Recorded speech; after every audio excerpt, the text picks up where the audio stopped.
Look at his very shy smile. Look at that. Now you can see him as well.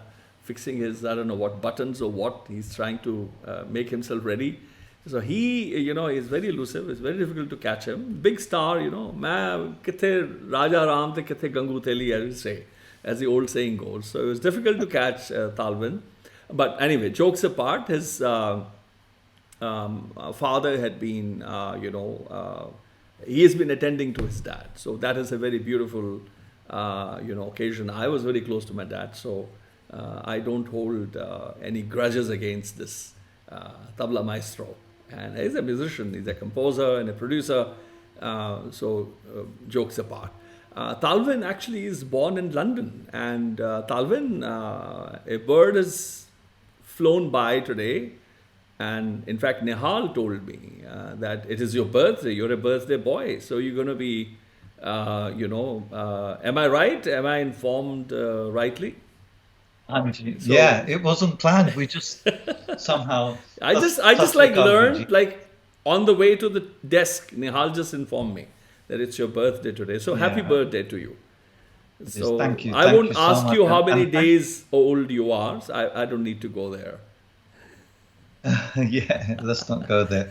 But it's I feel blessed to have this opportunity. Happens to fall on Guru Ji's birthday and then today my birthday as well, and so it's a real blessing because we've it's been many years we haven't really seen each other, and I think probably around maybe 16, 17 years ago, I had attended a Baiṭhak of yours, and I was very, very excited. Also extremely curious because I was told that, okay, do you know this person? He's a Vidwan of the Punjab School of Percussion. And I was like, okay.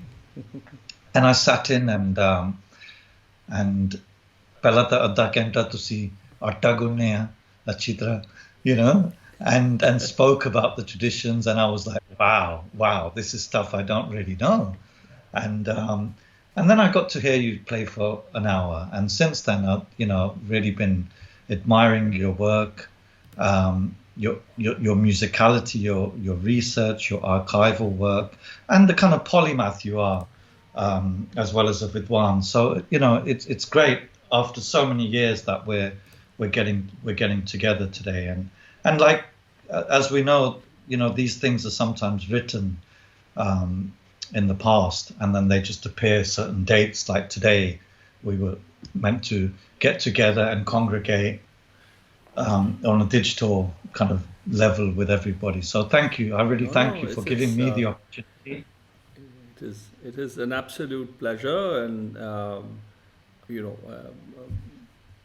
glad the stars have aligned and we are able to, get together and speak about.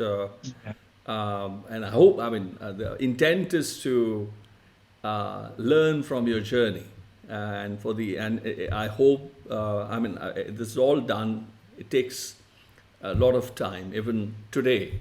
Let me tell you all, hey people, this fellow of yours, who you admire so much, he sent me the video files, and they were all flipped other side. So I had to spend like I don't know what, 90 minutes. Then he tells me, oh, just do it. So he's just so bad. He's so nasty with me, and he says, oh, and he went to take his dog out. Look at that. So anyway, point I'm making is that it is it is a lot of effort to host these Baiṭhaks. It takes tens of hours, at times chasing like a beggar, especially when we have stars in our midst, a little pinch here and a pinch there to Talvin. But the point is that the purpose is what? What is the purpose? What is the fruit? Why do I put in the money, and why do I request some of the finest protagonists to spare time? So it is one thing to spend time for me. It is also one thing for for all the masters and senior protagonists, important artists and thinkers and poets and writers and photographers and artists who've either spent eventful decades or those who are bound to spend a few decades, eventful decades, as I like to call them. What is the purpose? To even disturb them. On their end, they have to prepare. They have to make time. They have to, accept my phone calls at odd times because I work, 20, 22 hours at a stretch, sometimes 27. So they can, oh, I need a photo. I don't like this photo. I need this video. I need this. Why? It is for the coming generations. So I hope that by way of today's conversation as well as others, and hopefully if I'm alive and kicking, other conversations that are bound to happen in the coming days and weeks and months, I hope that the younger generation would feel inspired that it is okay to step out. It's okay to venture into the world. It's okay to trek. It's okay to face the harsh reality. It's okay to face the sun. Okay to smell the dust and be hurt at times. It's okay to face the difficulties. I mean, all that it takes to find masters who are eventful, who are consequential, and then get a chance to work hard. So I hope that Talvin's story, it's an extraordinary story, this will also inspire you all. And by way of this conversation, I hope to learn from him, along with you, about those elders who have inspired him. Some intimate notes, some naughty notes, and of course, most importantly, the Vidyatmak notes, the notes about what is it to learn from, what is it to search a master, what is it to decide whom to study from, and what is it to begin to learn and then to dedicate your lifetime to the knowledge, to serve the knowledge that they grant. So this is what the purpose is. Now, a couple of notes about Talvin. I would love to just share his brief introduction with you all. As I mentioned, that he's actually London born. So he's come all the way to Punjab to study, but it's not that he was here, that he's gone there. So that itself is a moving story. So he is versed with the idea of travel. Of course, one is, as immigrants, you get to hear from your parents about what is it that parents came or grandparents came. But then it takes particular courage to be able to travel on your own. So he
his parents' place. As I mentioned, he's attending to his parents, and I'm so glad that he could take time out.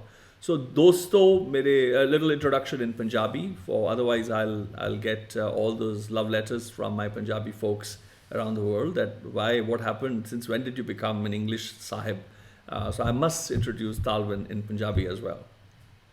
So, मेरे दोस्तों, मेरे जानी दुश्मनों, मेरे दरिंदे परिंदे तमीज़दारों ते बदतमीज़ों, जी आया नूं 185वां मेला हैगा, 21वां शगन हैगा, दूजे सीजन दा जड़ा साहिब श्री गुरु तेग बहादुर महाराज नूं समर्पित हैगा। आज मैं हम वार्तक हो चुका तालविन सिंह होना दे नाल बरतानिया च रहिंदे ने और ये लय वाद्य बजाते ने, कंपोज करते हैं, तो प्रोडक्शन विच इन्हां दा बहुत देर तो इन्हां दा कारज नशी रहे ने। लंडन वासी ने, उत्थे दे चंपल ने, 15 साल की उम्र च इन्हां ने पंजाब के वड्डे सितारे उस्ताद लक्ष्मण सिंह सीन उन्हां दे कोलों तालीम लैण दा इन्हां दा सुभाग शुरू होया।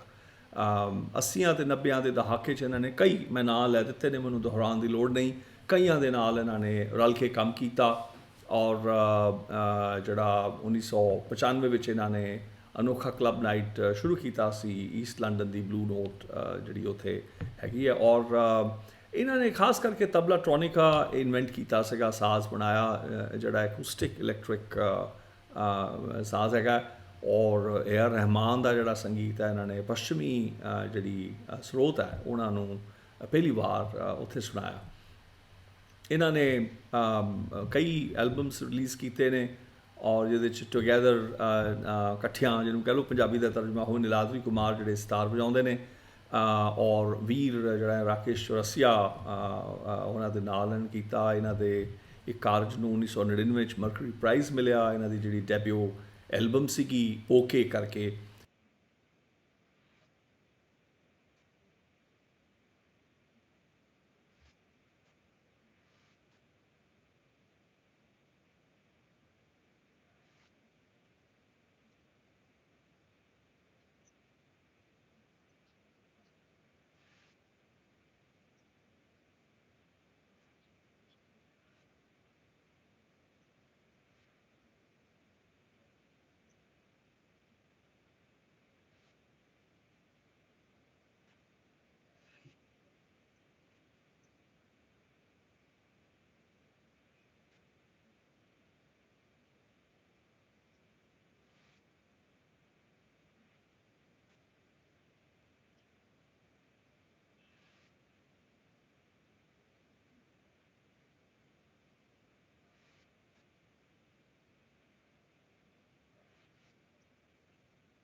जिन्होंने कहीए कि सफोल्क रहिंदे ने तो ये लंडन तो अज जुड़ रहे हैं, अपने माता पिता जी कोल बैठे हुए ने। सो एक बार फिर जी आया नूं welcome to the YaarAnād virtual Baiṭhak series. Talvin, such a pleasure to host you. Thank you so much, Birji. I have to say, first of all, Sat Sri Akal, Adab, Namaskar to everyone who's coming and joining us, congregating.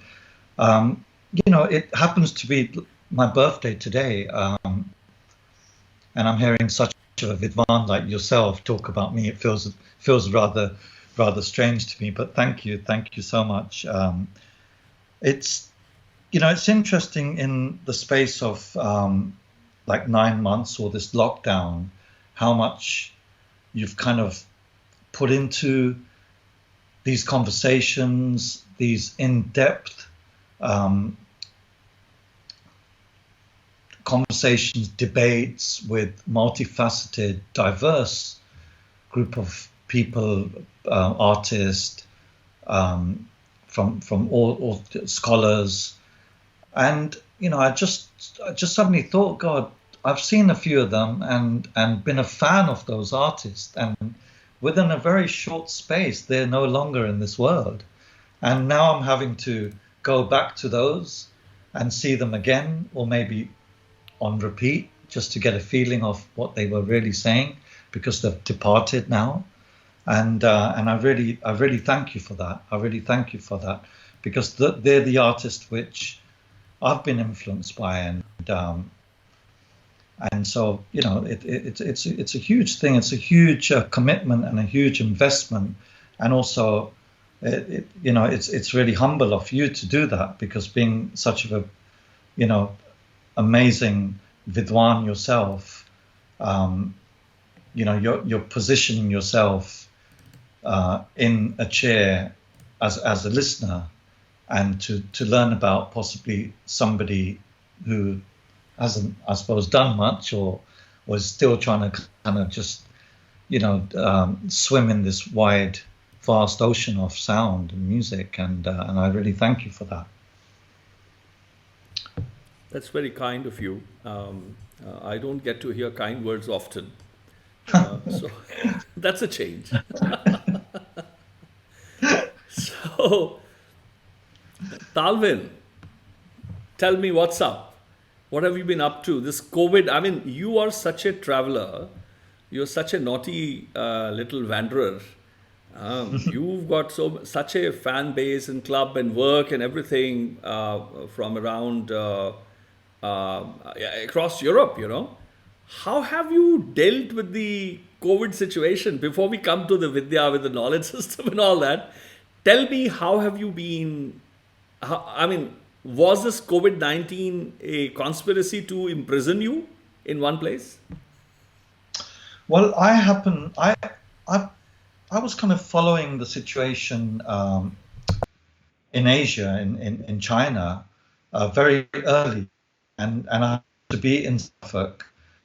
And I talked to a few friends and colleagues, and I was like, "Oh, have you heard?" Just while making coffee in our communal studio space in our kitchen, "Have you heard what's happening in China?" Then we'd like, "No, we don't know what's happening. What's happening in China?" And I was just about to fly. This is probably first week of February last year, and I was just about to fly to Bombay. I'd scored music for a film which is about contemporary art, a documentary film in the eyes of Geku Gandhi, and so we were going to do a screening in Bombay, so I had to fly to Bombay, and I had some time allocated to India. So I was in India, and I kind of sustained my trip. I happened to be in Amarkantak because my maternal family, my mother's from Chhattisgarh side, Bilaspur, Raipur, that area.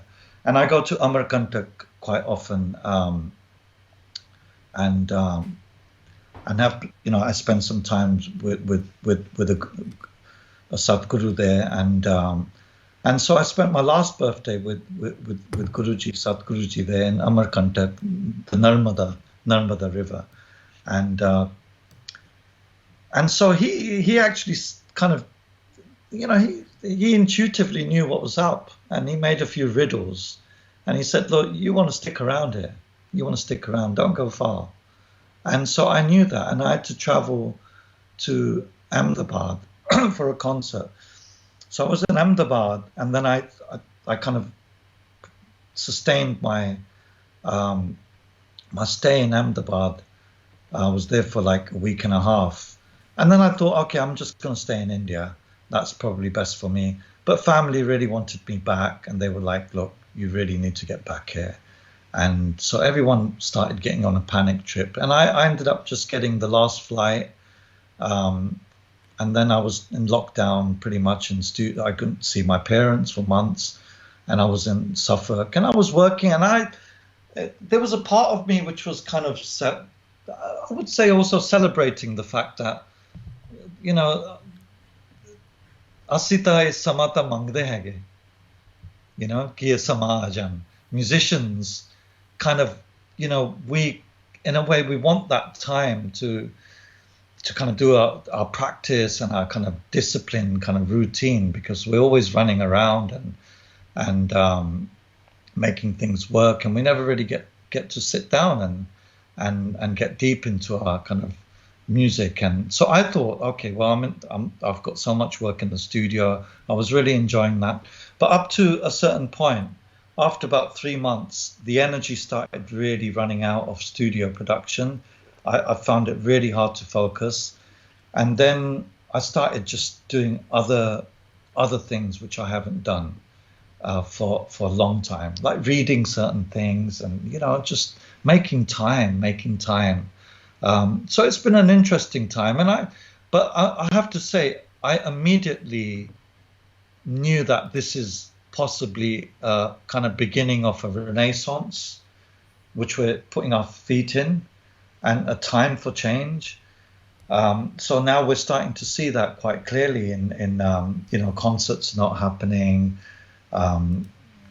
Musicians are going online. We're online here doing what we're doing, and so it is a time to kind of reinvent ourselves and our ideas, and not possibly hold on and be possessive to past ideas. So in a way, it's a gift. It is. So my apologies to everyone. I see that while Talvin was, sharing his thoughts, I saw that my voice was muted when in the scene when only that wide image of my own. So I guess Nihal is writing that the introduction that I gave of him, in which I was going on a single screen, that audio is absent. So anyway, my apologies for that. I'll try to record that later on and put it together before posting it on YouTube and all that. So my apologies for the inconvenience. But what is there to introduce him anyway? So it's okay. You didn't miss much. I don't know how you because you see the politics of it. The words of praise that you said of me are all recorded. So look at the politics. So only when I was praising you and introducing you, that is muted, right? It's perfect. Well, you've got all the buttons. You're the pilot. You're the pilot. You're the captain, G.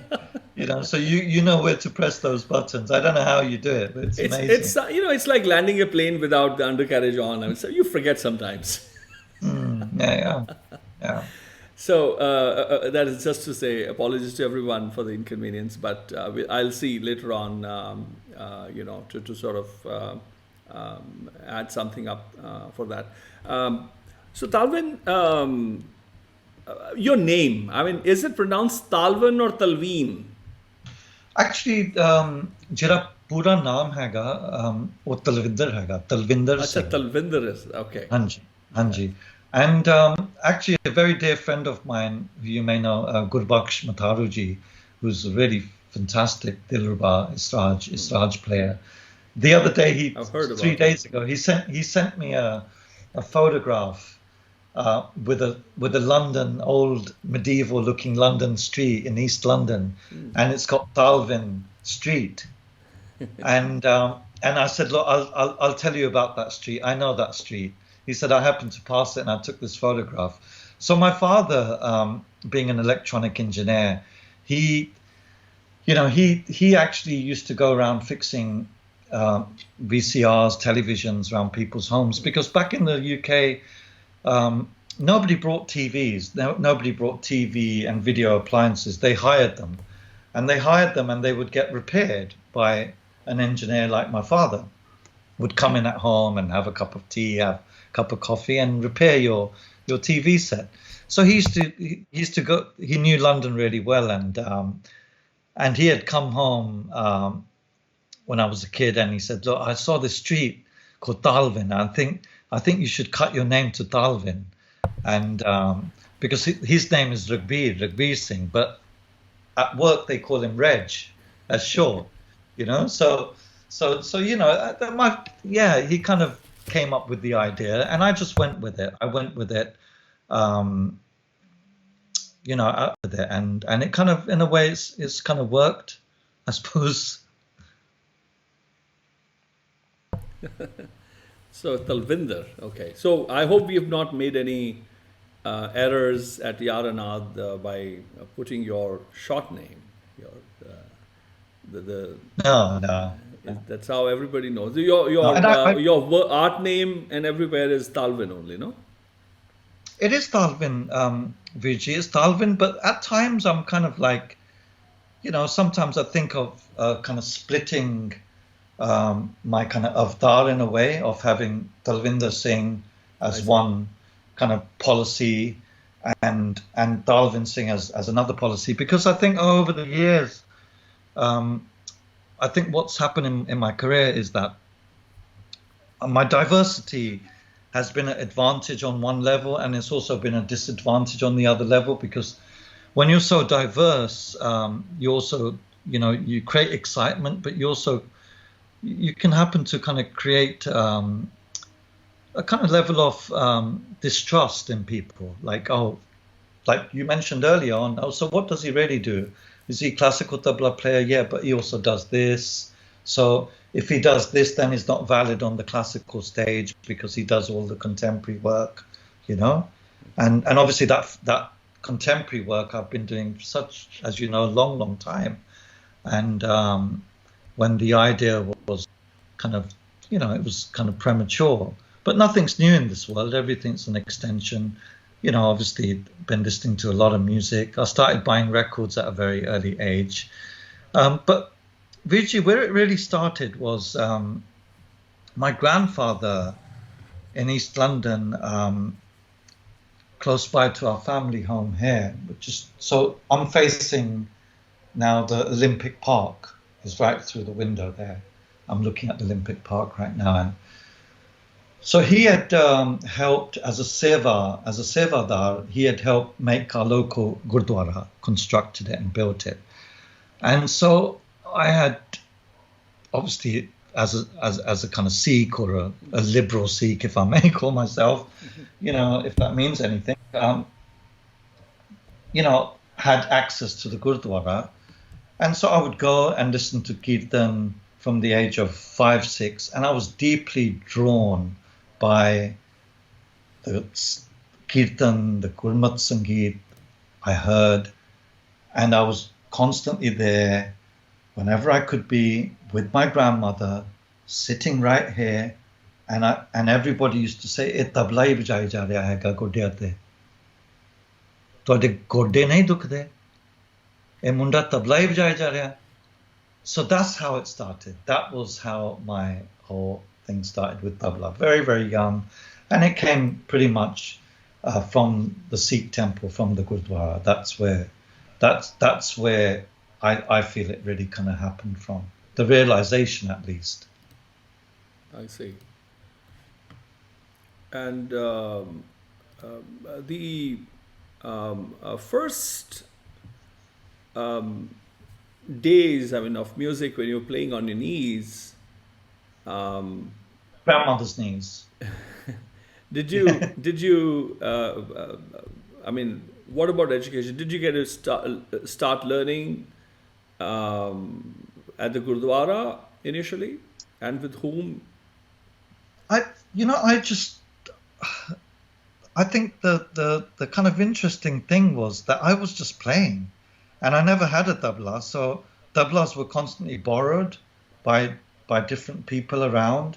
And then I used to hustle my father to go to like Kuldeep Uncle's house, who was a Laraka Khan substitute, Shagid. And so I would say to my dad, let's go there, and I would play. So my hands were pretty much kind of set. I do remember Gyani Hamdard ji, who had the most remarkable hands. Mm-hmm. There was a Hat Rakhaya element which happened there with Hamdard ji, Gyani Hamdard ji. And I still remember his hands being perfect, that Punjab posture, Hatta. And so in that way, I felt very comfortable with my posture, and there was always guidance around. And then I had around, from the age of 9, 10, for about good 3 years, I travelled around Gurdwaras all over the UK with a Surdas Gyani, with Gyani Seetal Singh Sitara ji. Oh, I see. Yeah, and so I got that gig. That was my first gig, and we travelled on the tubes. I would have his folding harmonium sometimes to carry, and sometimes a very tabla bahut halke hunde sige, in a green army type of bag, not like this 8 kilo tabla. That wasn't the situation. And so I would have the instruments with me, and I'll have him with me. And I don't know how I still don't know up to today how I did that. And for about 3-4 years that happened. And he used to give me money. He used to say a pocket which rakhle a toffee was there. And so then I used to spend that money on buying records in South or collecting Indian classical records. So the records I suppose they gave me two interesting things. One was the audio access to learn and listen and learn out of the kind of observation position. And secondly, you remember the old albums always had some kind of music that, they always appointed musicologists to write at least 500 words. So you got to learn about the dars, you got to read books which I didn't have access to. So I got to read the inlay notes of the records. And so that was a learning, out of observation. That was a learning process for me.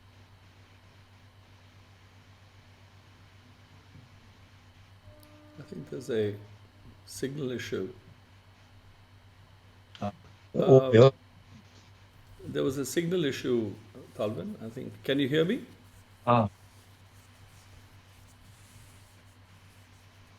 Yeah, I could hear you. You can hear me. Are we still connected? As we're having a few seconds break now, this window that is bringing light is playing havoc with the lighting. Can you maybe pull the curtain on it? On the light? Yeah, it's destroying. You're in the dark side, and that's too much of a light. If you can, because it's sun, it is going to come and go. The best would be to use the indoor lighting. Can you put the curtain? Right. Can you pull the curtain on it? Yeah. Let me do that. Yeah, you're right. Let's do that. Yeah. Better not to depend on the sun. No, that's right. Yeah, it's going to keep fluctuating the contrast. It's still there? Is it? Can you just close it? Maybe just put the curtain on. No, that's all I have. A soft linen, good earth type of curtain. Oh, I see. I don't have. Yeah. And there's no window that you can just close it, maybe. No. Oh, okay. It's all right. It's okay. We'll manage with what we have. Yeah. Is that better? That's better when I'm talking. It's okay. Don't worry. Yeah. It's better than before. Yeah. It's better than before. Certainly. Yeah. Right, and okay. So when you talk of the Hath Rakhai, the early days, do you remember from? You mentioned about Hamdard ji, Mr. Hamdard, who. You remember anything? What was the first thing he taught you? I think my patience to learn wasn't that focused because I was flying. Tiyari bahut sigi. I see. Bahut zyada tiyari sigi. And so even somebody like him loved me so much, but I wouldn't get irritated, but wanted me to kind of everybody was just trying to slow me down. And, that hyperactive kind of child, I had that in me. And so Tiyari was just always there. I was just fluttering with delicates. And so everybody who heard me loved me, but they were trying to hold me down. And I do remember his hands very well. They were just so well placed. For me, that was a really well placed band. Punjab posture, nikas, so it's like a nikas where the mudra, which we use for tilak, or that kind of mudra, this mudra. I've forgotten what it's called now, and so when you see this mudra, it's just perfectly, you place that, and it's just perfect. And obviously, it's such of a detailed, because ejari ungli othorji siddhi hundi Punjab which, like, we don't bend it, and we don't open it like this, like in Banaras. It's closed. It's closed, and the hands are just, they're defined in a very beautiful way. I feel the hands, and then the bayan is quite clunched, and it's not this type of Delhi type of 2-finger snake cobra touch type of thing. It's a very closed, bayan like this, and then you just open it and you split the hands. Very rounded. It's rounded. It's very rounded, and that suited me. I like looking at that hand as well visually. And Sitara Saab, Mr. Sitara knows plenty of tabla and a bit of pakhawaj also. I know. I'm heard about that. Oh yeah. And he recited during his Baiṭhak. He had fortune of learning from Professor Darshan Singh Komal and Bhai Rakha and Bhai Desa and so many other masters who were Rababis and others who were associated with the school at Amritsar. Did you get a chance to learn a few things from that repertoire as well when you were little, when you were playing along with it? Would he tell you what to play, the tekas, or what to play here and what to play there? Do you have a memory of that as well? It was pretty much more kind of sangat, how sangat and meri lay bahut unhone sambhali. I see. So that I see. And so it was pretty much sangat based. Mm-hmm. And again, like I said, I was just flying. I was just flying, and some of the balls as well, the kind of balls and nikas. I didn't get everything. I should have, and I can still go to him because he did have, he had compositions and parans and guts, but I didn't get so much at that time in terms of compositional value. And also at that time, I was quite starstruck by tabla players which were on the scene and still are, like Abdul Sattar Tali ji. I see. Because at that time Tali ji was just like, he was just everywhere, and he was really embraced by the Punjabi kind of Punjabi mehfil kind of community, which like ghazals and Baiṭhaks, and some of my uncles were also involved in that. So in our kind of also, social... he's also from the Rababi lineage, and so there's a particular intimate bond also with him. Which I feel that is less with other people. Although people forget that people like Mia Kader Baksh and all the Baksh, they all played at. They were all Rababis, they played with the Gurbani, and that's why they have a lot of repertoire which is played in the Gurbani. But again, people have not done the mapping. Politics has played a lot of hands since late 19th century and especially in the early part of the 20th century, which led to eventual partition of India. So I know what you mean with Tari Bhai Saab. He's been very sort of very affectionately associated with the Gursikh Sangat as well. They're very fond of him, also because of that. It's like seeing someone of one's own, as if there's no difference as such. It was. Apart from the Punjabi fraternity, any grand, a Punjabi exponent from either side of the Punjabi border is respected. But I think Atari has had a very particular relationship. Yeah, exactly. And like I was saying, in our family environment, there was always Baiṭhaks and mehfils. So like my uncle, Bhagwan Singh Ji, was always very fond of me. As much as he was fond of his son, he was equally fond of me. There's photographs all over the house. I wish I could show you, where in my birthday, whenever it was my birthday, he would be here and he would put gulab jamun, and I'll play with ghazals and shabads like for hours. And so his son is Deep, who lives in New York, who then became Ustad Lachman Khan Sahib student.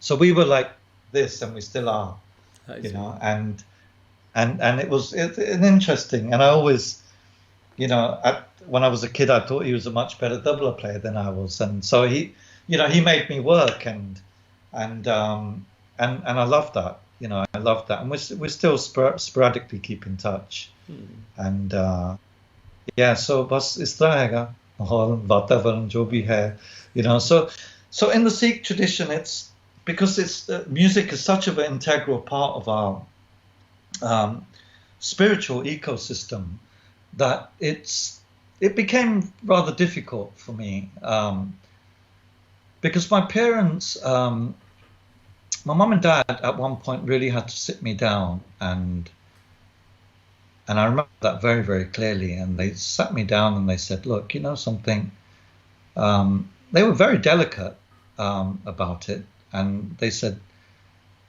we know you're in music, but you should really keep it as your hobby.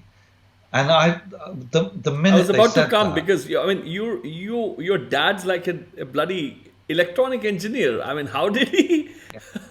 I gave up flying, and my parents are like flying with all guns blazing at me. Have you gone crazy? Who's gonna, how are we gonna eat? And how, they just, because they didn't know how the music,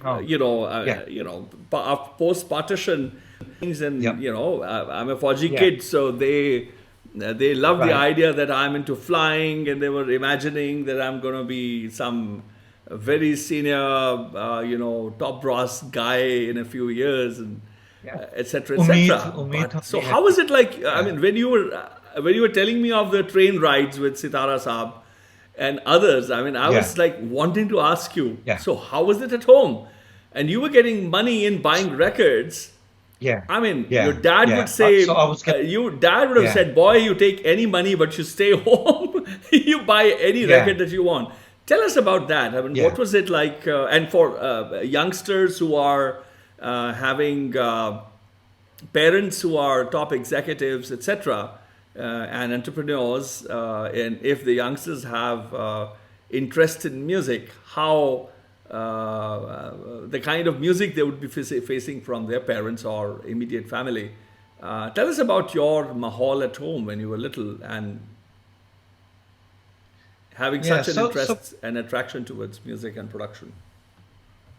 So basically my father really set out for the kind of, in a way he's been, I would say he's kind of a perfect mentor, or a gentleman who makes life work outside in terms of the diasporic culture, where he learned to embrace England. He cut his hair when he went into a barber shop, which was a really big move, as it always will be for a Sikh.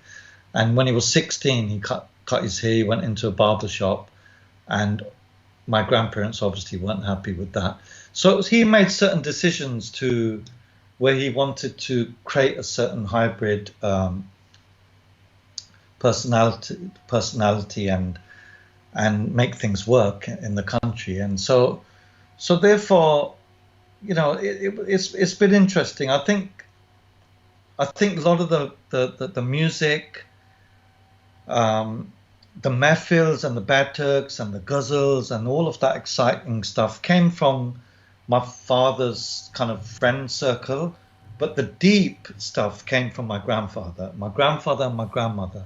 My grandmother side is all Namdari side, and so very closely situated with Namdari community, and then my grandfather used to talk a lot about, as a young kid, he used to talk a lot about music. He would talk about music. He would talk about things. Oh, that's the first time I heard Geordie. I heard Geordie, the word Geordie, more than I heard the word tabla from my grandfather. My grandfather never used the word tabla, you know. It was Geordie. And he said, oh, Geordie, you know, jodo Geordie bajdi hai ki jinna tikkar atta chat vich nahi pahunchda hai na, fir Geordie nahi baji. This is what I heard as a young toddler from my grandfather. So we've been hearing these things of music, which I found fascinating. But you know, the interesting thing, like I was saying, the day my parents sat me down, and they probably felt, well, there's no stopping him right now, so we better sit him down. And when they sat me down and said, look, you know, we know you're in music, but it's great, but keep it as a hobby. And I found that I was completely offended. But that kind of offense kind of ignited a lot of fire in me. That, okay, mum and dad, I'm going to show you. So then shortly after that, I got another gig. Then I started playing with Courtney Pine, a jazz musician, playing tabla. And then I brought home my first check. And then I gave the check to my mum, and she said, oh, good, right, this could be a proper job, you know, when they saw a written check. And so that's how the kind of transition happened. But that kind of offense I felt, and that which ignited a certain fire in me, or we holi jari or agya, or we thore je bujh gaye up to a certain point. Because when I started feeling success, and then your first line of success, you feel certain turbulences. It could be management, it could be economics, it could be creative, it could be many things, it could be personal. And when those turbulences start happening, then it becomes again interesting. Then the fire looks at itself, and then I started kind of respecting what my parents had said, what they felt. So in a way, they were trying to say, you know, music is such of an integral part of being in a Sikh, in Sikhi, that they didn't want to destroy that. And they felt, if you make this your profession, you may destroy your ultimate spiritual passion you have. And actually what they were trying to do was protect my passion for music. And so that's the way I look at it now. So it's been an interesting journey. That's so beautiful. Just give me a moment. I'm going to make a little technical change. There's a little latency. It might snap off the connection, etc. In the audio? Yeah. Let's just give me a moment. Okay.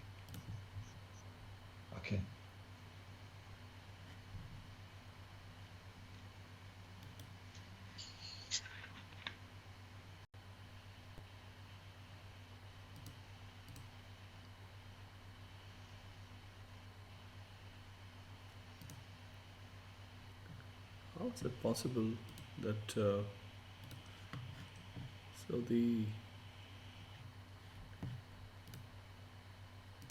it's really odd. Signal's been very, very funny, but I think we are back in the game. And okay. Have we lost gang of people? Or? No, they're there. We've quite a few people. More will join in. It's absolutely fine. So we've had a little unfortunate break, but the streaming is back up and running. Why don't have you play some? You played in the solo that you shared with us. Tell us about what you were playing. Why did you choose to play that in the recording that you did? Well, I wanted to play a qaida which I suppose is I feel is one of the most important qaidas in the Punjab, one of them, and or one of the two, or maybe one of the three most important qaidas in Punjab.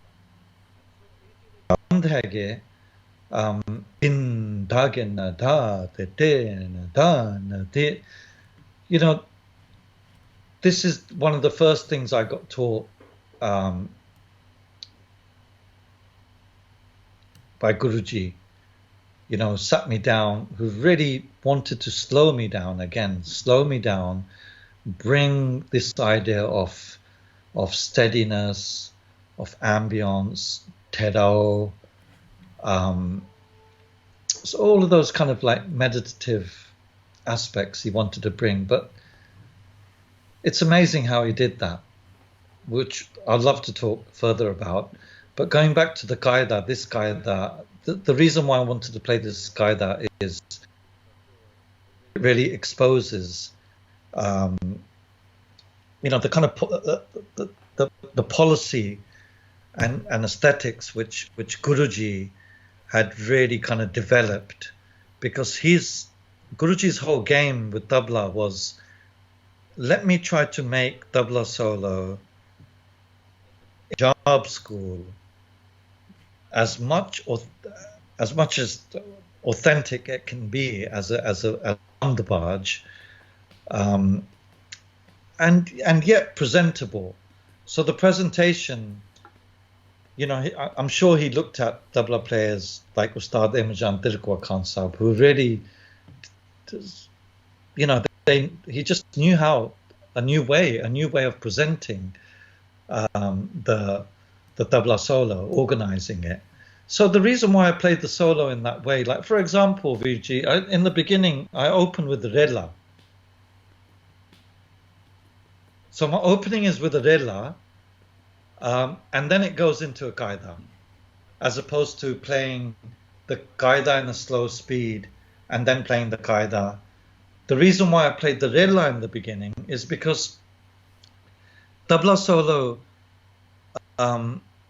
even Miyaji was known to play fast strokes in the beginning of a tabla solo. Kyunki Punjab with the temperature, hath thande hunde sige pehle. So they used to play fast stuff in the beginning, rela. Peshkar wasn't even played in the Punjab. There was no Peshkar. There's no such thing as Peshkar in the Punjab. And so again, Imrat Khan Sahab came with these ideas of Peshkar, like you know, a cuisine of a 5-course meal. And so for good, I touched on that rela, which is the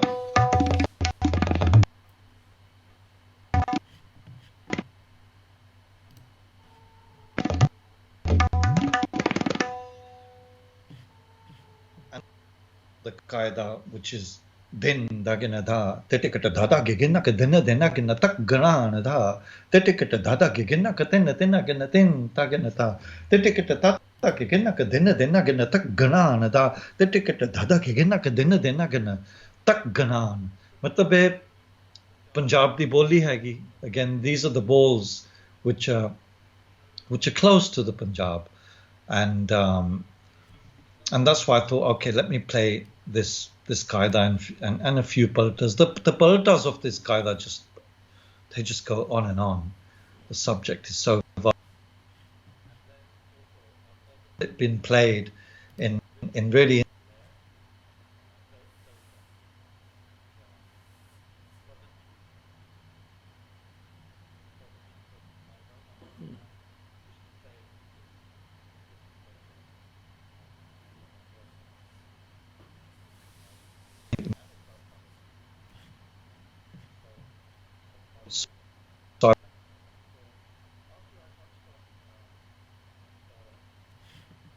kind of now popular.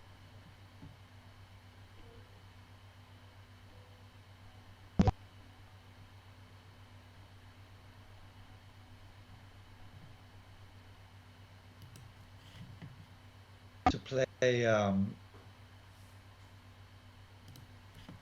the kind of original, I would say, the original ball, which is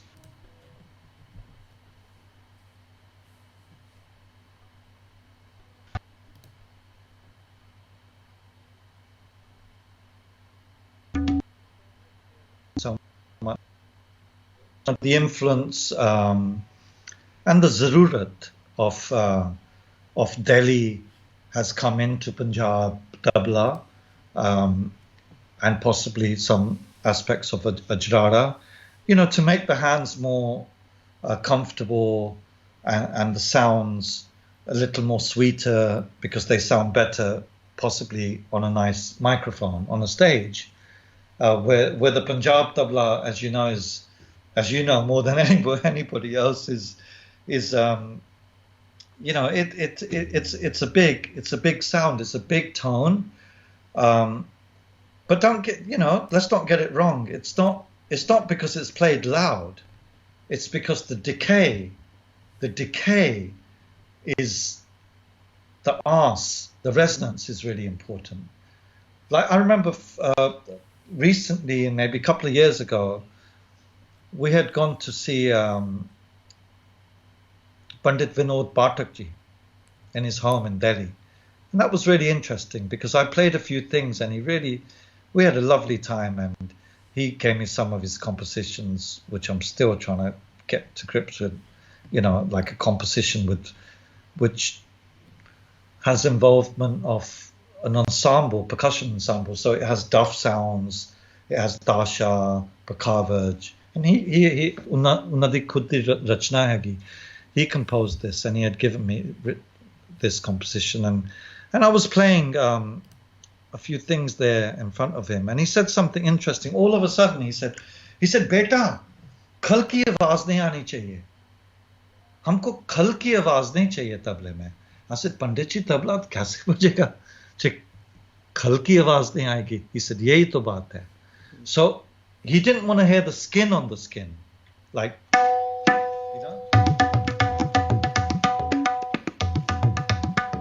He said, no, because then you hear that slight nasally sound,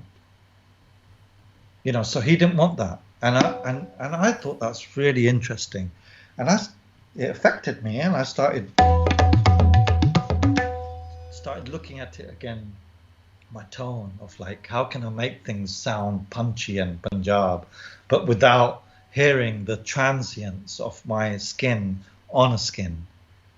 We don't want to hear the transient so much, the transient attack. We want to hear more of the decay. So it becomes interesting in terms of sound. So that qaida, and then the daragina dina, daragina dina, daragina. So many ways of playing that. I've heard Guruji play daragin, and always encouraged me, which I found really, really difficult, to the point that my hand, mera hath band ho janda siga. When he used to place my hand and say, I would freeze at times, and he wanted more arse on the tabla, more resonance. Like he would play.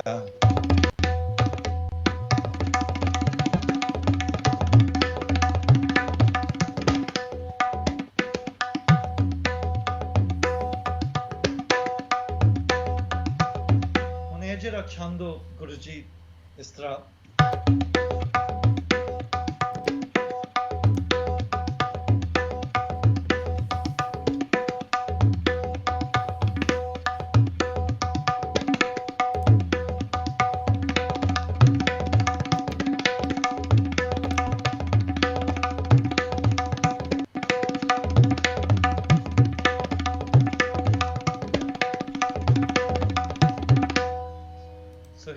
he would take the ball in its madim and not so much in the kinar, the ball.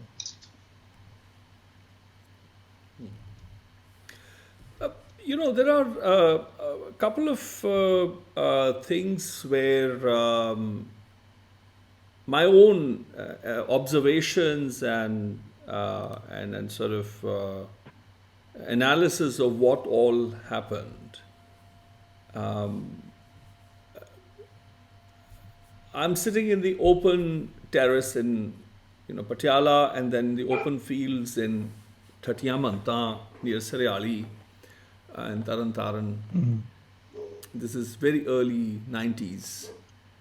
And Ustad Talvin Singh Tarangar, who along with Pai Santu were the undefeated masters of their times. People have forgotten post 47.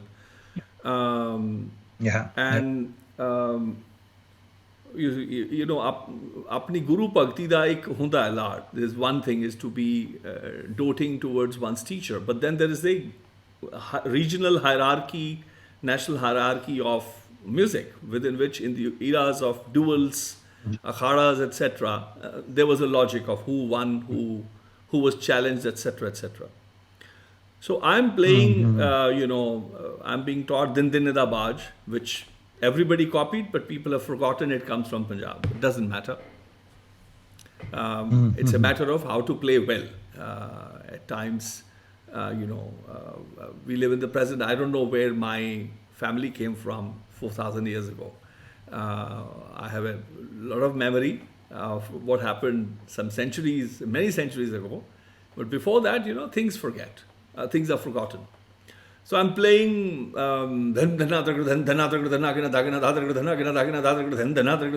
He says, play louder, more, play louder.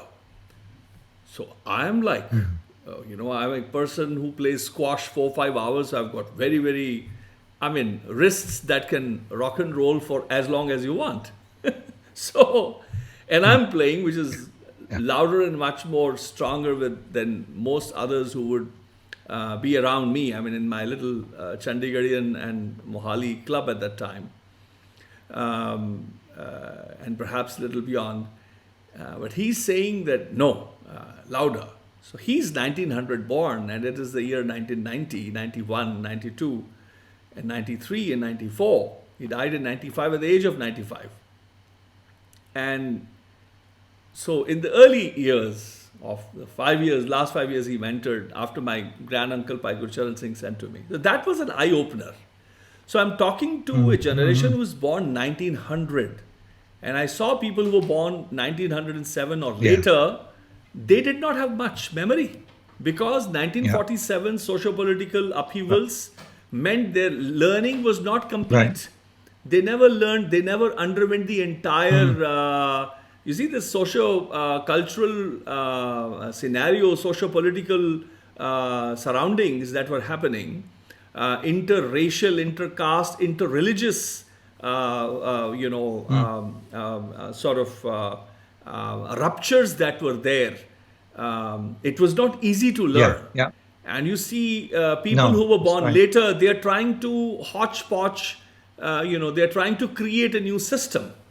Whereas if, for example, my conversation with Ustad Arjun Singh Tarangar had not happened, Professor S.K. Saxena, who's worked with Ahmad Jan Tirikwa Sahab and Habibuddin Khan Sahab, who were like Langotia buddies of each other, Professor S.K. Saxena and Habibuddin Khan Sahab, and Tirikwa Sahab is his closest friend, dearest friend.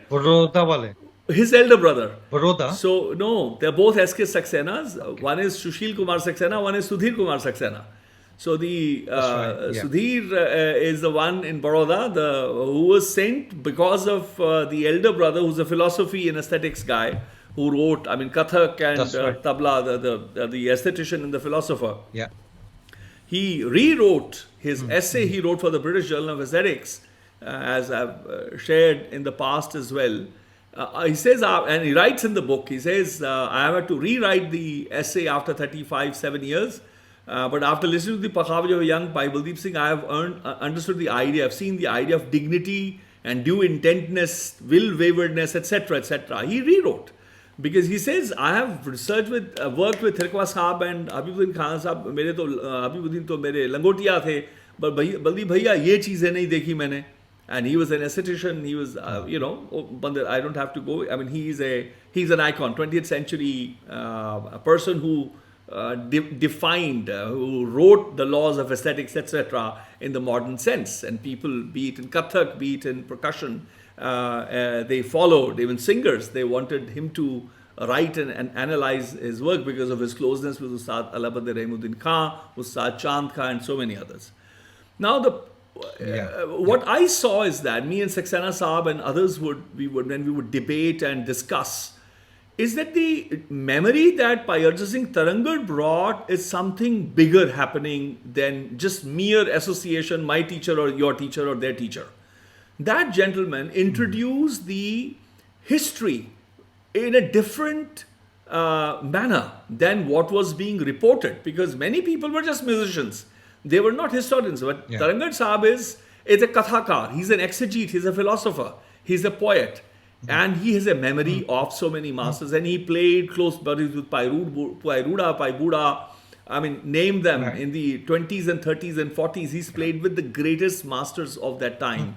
At the time, Pandit Kashinath of Firozpur and so on and so forth. What we saw is that I asked him, I said, but maybe, you are 92-year-old. You're not able to hear I'm playing quite loud. He says, no, this is not how it is played. So I was, I'm coming from flying, so I understand about technology, microphones, and so on and so forth. Then I realized that this generation played in front of tens of thousands of people without microphones. And the way tabla is being played on the stage, these people would not, the biggest pandits and Khan Saabs and Pai Saabs, they would not last 5 minutes on a stage from that time.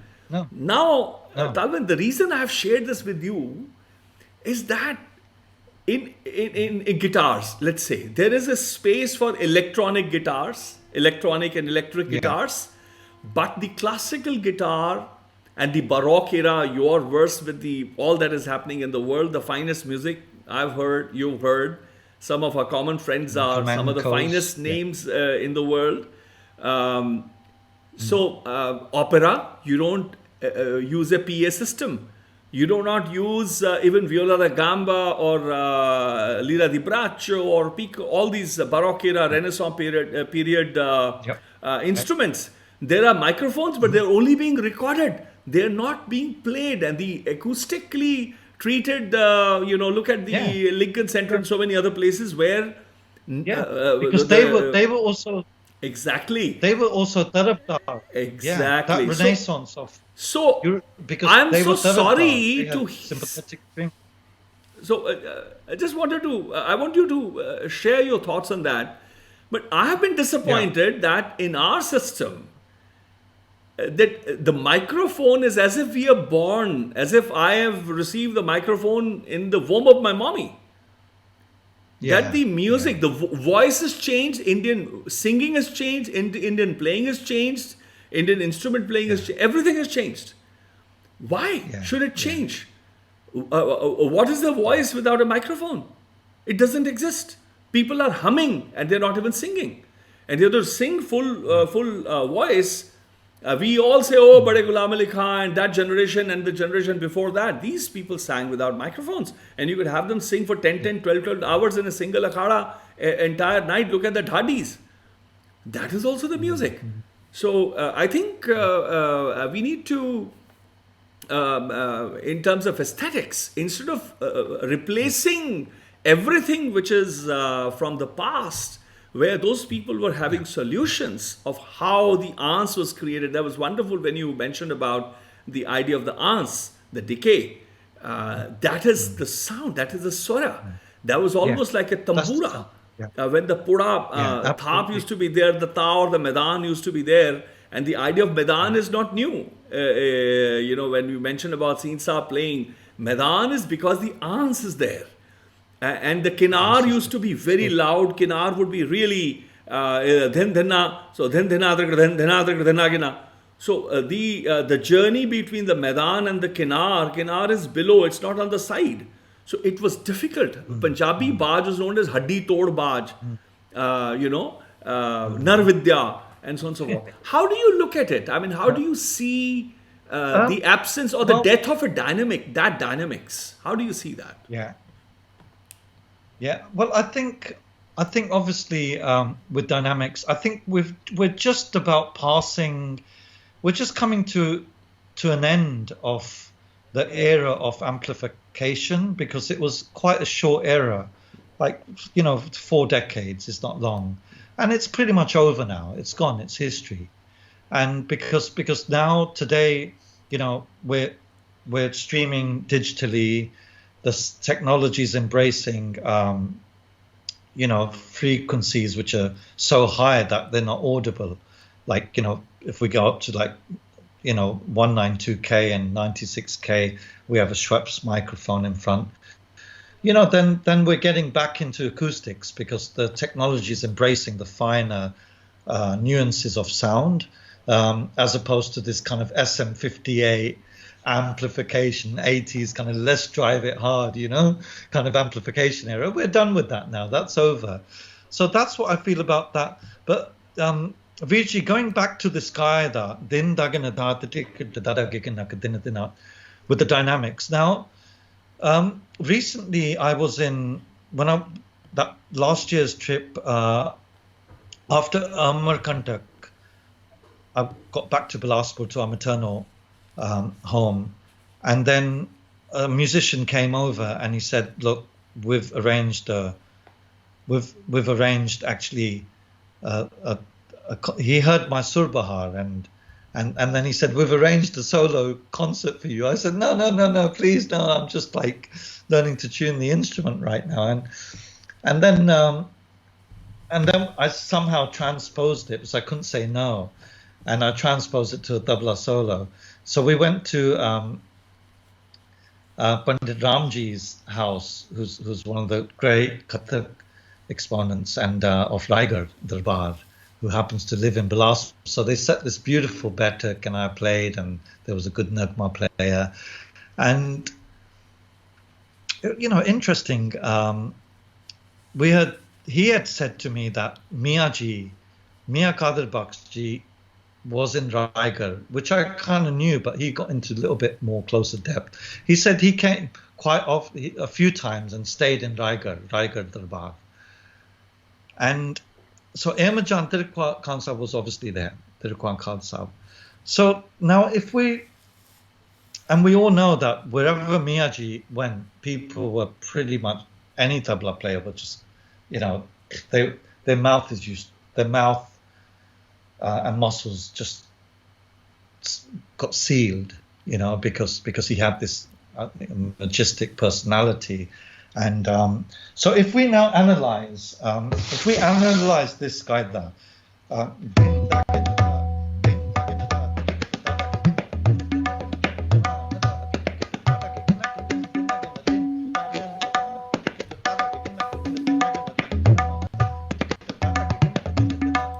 now Ahmed Jan Tirukwan Khan,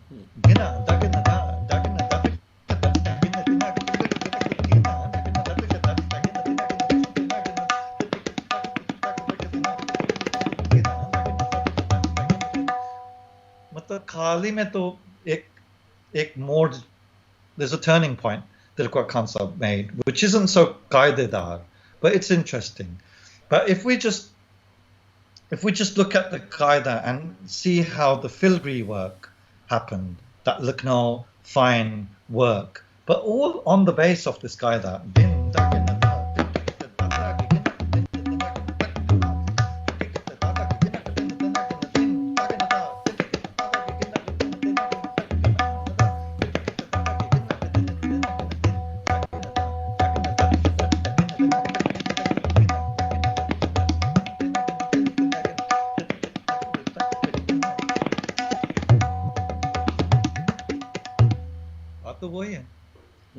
So it's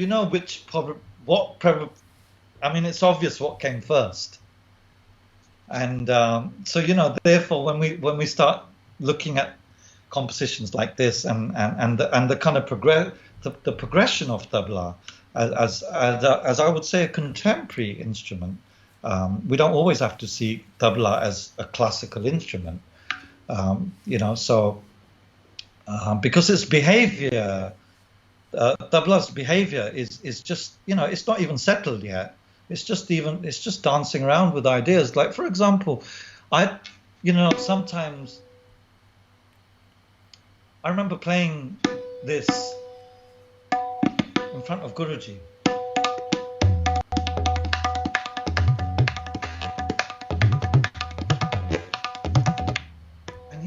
he said, "Ye kya hai?" He said, "Ek hi hai."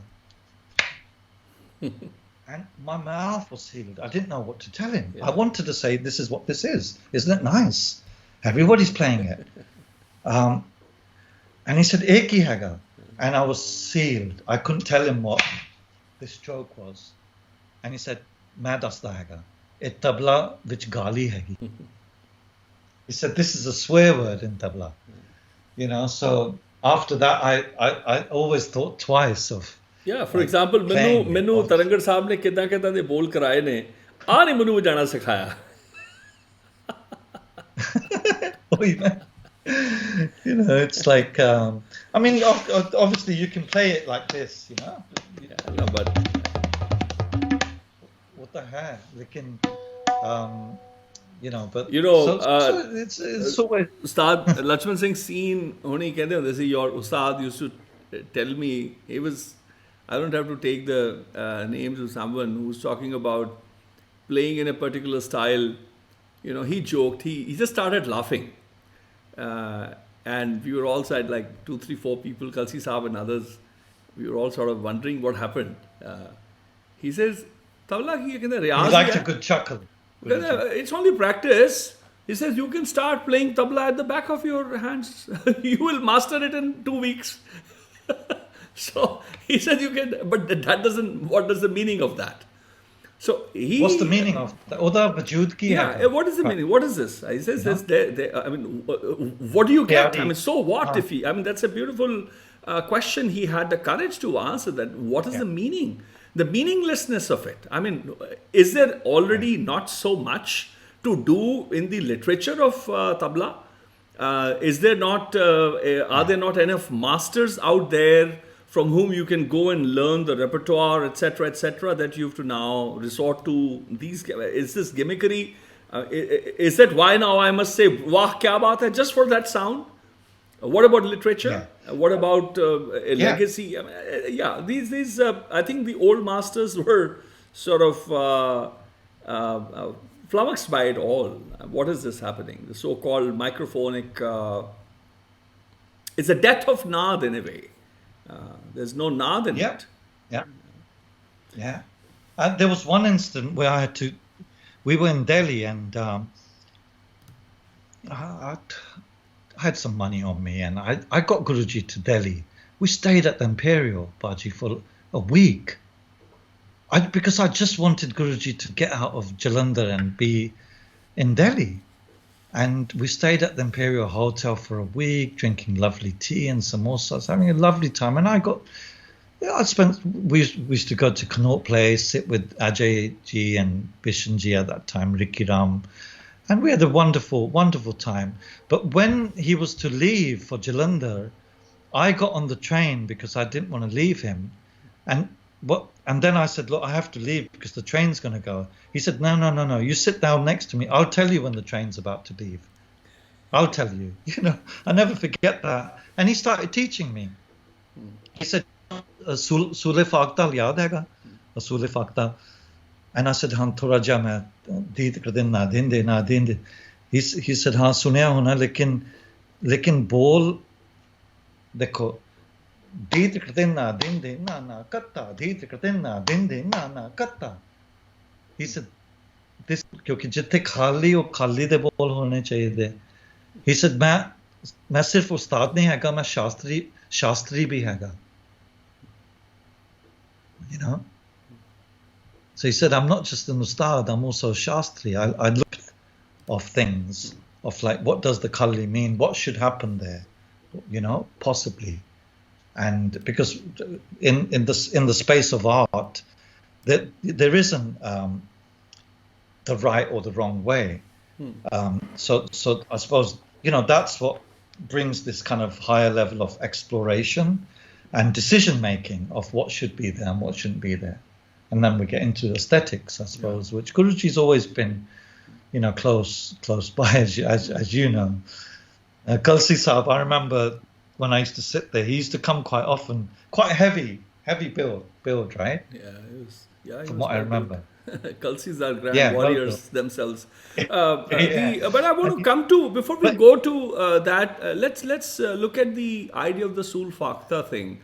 And I'm glad you mentioned about that. There's nothing, not one right way or the other way. In my journeys, when I was going across South Asia looking for, there are multiple systems of playing, for example, Sulfakta. There is one teka, then treka, then na, then da, da, then na. These are old, huh? Then treka, then na, then da, da, then na. The other is then treka, then na, then na, then na. Then treka, then na, then da, da, katti. So some have played katta or katti. Then treka, then na, then da, da, katti. Then treka, then na, then da, da, katti. Then treka, then na, then da, da, katti. Then treka, then na. Now, the uniqueness about, but then, when we look at the ancient Gurbani Sangeet repertoire, so you have a composition structure which is going along with the teka, which is not, I don't see it in other traditions much. For example, Pancham Swari, talking of Sulfakta, Pancham Swari. You have, what is the teka? Like you mentioned, Dhin Dhage Na Dha. Where does it come from? From the Savari structure of Punjab. People have forgotten these. So the teka is the Punjab Pancham, Dhin Tak, Dhin. This is the Band teka of the Pakhawa, Dha, Tak, Gaddi, Dha, Dha, Teta, Dhin, Dha, Dhage Na, Dhage Na. This is the Pancham Swari teka. But then they made it closed in the Jat and the Gat system. They play Dhin, Tak, Dhin, Tak, Dhin, Tak. All these teka come from the Punjabi Pancham Savari. Now, that's Shamadam. Exactly. So, Dhin, Tak, Dhin, Dha, Dha, Teta, Dhin, Dha, Dhage Na, Dha, Tikar, Dhin. So, Dha, Dhage Na, Dha, Tikar, Dhin, Dhage Na, Dha, Tikar, all comes from the Savari structure. As Rangat Sahib would tell, ke ede toteyan cho enu riyaz karan lage. They would say that you would take a fikra and work on them. Then Dhage Na, Dha, Tikar, Dhage Na, Dha, Tikar, Dhin, Dhage Na, Dha, Tikar, Dhin. So, the structures would emanate, chants would emanate into bigger syllables, etc., etc. The words would fill up. Now, look at this composition where Pancham Savari, for example, Dhin, Tak, Dhin, Dha, Dha, the first 5 beats, 7 beats. Dhin, Tak, so Dhin, Tak, Dhin, Dha, Dha. So, Samton, Dhin, Tak, Dhin, Dha, Dha. Composition, Ram apna Dhin, Tak, Dhin. Or not one composition. Preet Guriya Suhi, Rag Suhi, ancient Guru Arjan's original. So, Dhin, Tak, Dhin, Da, Da. Preet Guriya Mohan Lal Now Jap Man Go Dhin, Tak, Dhin. The entire compositional structure of singing is woven like this, like a fulkari. That is actual music, YaarAnād. Now, tekas of Sulfakta, how I found is Aaj kahon sun le o sabai Dhin tak dhin na dhin da da tin na dhin tak dhin na dhin da da tin na. This one. So aaj kahon sun le o sabai Jin prem kiyo tanai prabh payo Dhin tak dhin na dhin da da. Ye ho gaya. Dhin tak dhin na dhin da da tin na. But when we would hear the compositions which are going Mero Bab Madho Dundan Ke Som Savaliyo Bab Bidala. So this is 2 and then 3-3. Like this what do you call Frudast? Then daga daga tu na katta then daga na dhataka then daga. So they're tekas like Frodast, etc.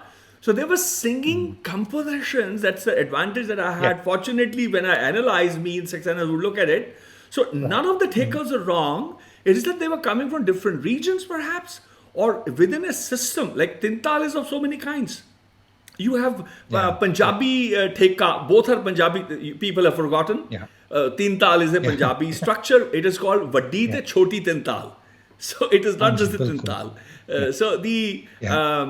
But you have multiple, to Talwada, you've got so many structures within the Teen Tal structure as well. So likewise in Sulfakta as well. So I thought it will be important for the students to also understand that there's a correlationship between the thekas and the singing compositions, and that Indian classical music and the musicologist needs to look at the repertoire of Gurbani Sangeet to learn about the legacy of Indian music. Yeah. And also the folk traditions, like a lot of it, what you just, articulated and spoke about, you can relate to also some the folk music traditions of the Punjab, like the Sawari you mentioned, the Daya. In Mirza, you have that. You have that.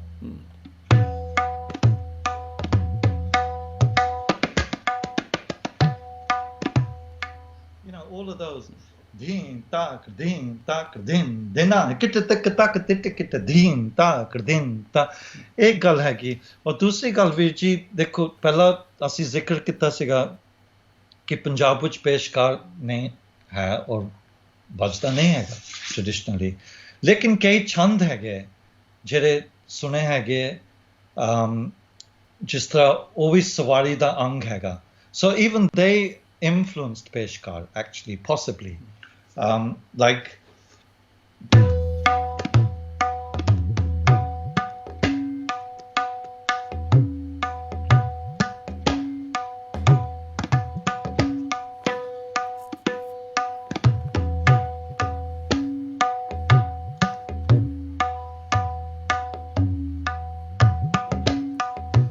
that's how I usually open Peshkar. If we put the melodic... Tarangar Sahab would, when he was teaching me Pancham Savari,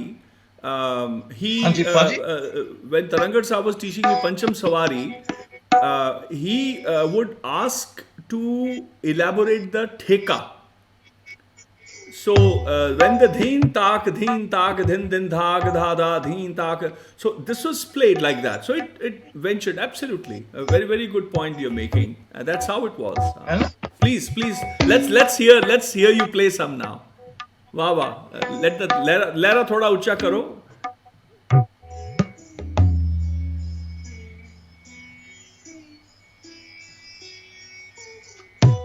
Yes.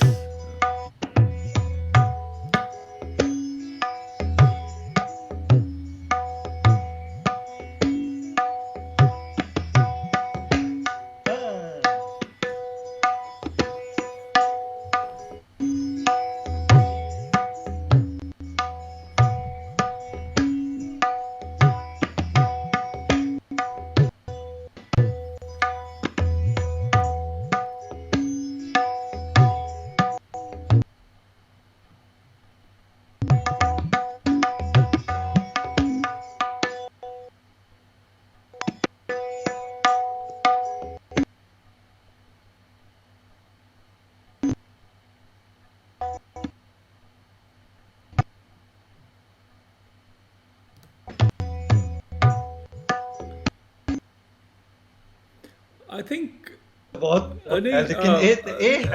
I think there's a signal issue. You were like frozen for quite some time. What's the internet? Are you using your phone personal hotspot or what? Yeah, no, the Wi-Fi is pretty stable here. It should be. I see. I mean, today it's been a very bad signal day. It's freezing, etc. Which means that's going to be a lot. That's going to be a lot of editing for you, right? That's the mess. No, this is beyond editing, because if the overall signal is not good, it's just that it's going to be trying a circumstance for our friends. Right. Okay. And we have a few people you don't like at all. There's someone called Sunanda Sharma. There's someone called Dr. Francesca Casio. So they're all saying hello. So they're enjoying. We're so close because her father is, also very close and the Shagird of Guruji's. I know. And Sunandaji learned so many beautiful vocal things from Guruji. And that time we spent I was saying at Imperial, she used to come over and Guruji would teach her these lovely folk compositions. So much material he had. Yeah. Just, sometimes I just feel if I was that person who had that material in front of me, my stomach will just burst, So won't able to In just fact, digest Francesca is, has just written, she's Satkartar Paisa with Talvin ji. I remember when I met Lachman Singh Seen ji in Delhi with Talvin at Ajay's studio recording, and Ustad ji drew for me on a piece of paper a labyrinth to show the role of the teacher, who he said is the only person who can help a student to find the quote-unquote way out. I still have that piece of paper, she says, and there is always a chance to learn from great masters, even on occasional, during occasional talks. So that's, she's remembering that mention of, remembering the time at the Vira. I love to see that script. I didn't understand it. Guruji just went on one and he made this complete mandala and then and drew it and then presented it to Francesca. It's amazing. She's obviously kept it very close. Very close. This is what I drew just the other day. This is also a labyrinth. Oh yeah, of course, right? Yeah. Madan Pa says that I should leave everything and start doodling and making artwork. See, entire is the arc outside. This is a parable. This painting is a parable. Talking of. You're such a polymath. You don't want to be taking up any more stuff. No. I'm not a polymath only. Just ordinary people are polymaths. I'm polymath to the power of N, or polymath on androids or on drugs. Yeah. So I don't know if what I played earlier, I don't know if that translated through. No, I think, I want to revisit that. In fact, what I would request you is that we've spoken about, our conversation, we are sitting, we will speak about maybe tens of hours ahead, or at least several hours ahead. That's not a problem. It is possible, and it's with absolute pleasure. But what I would want is for you to maybe...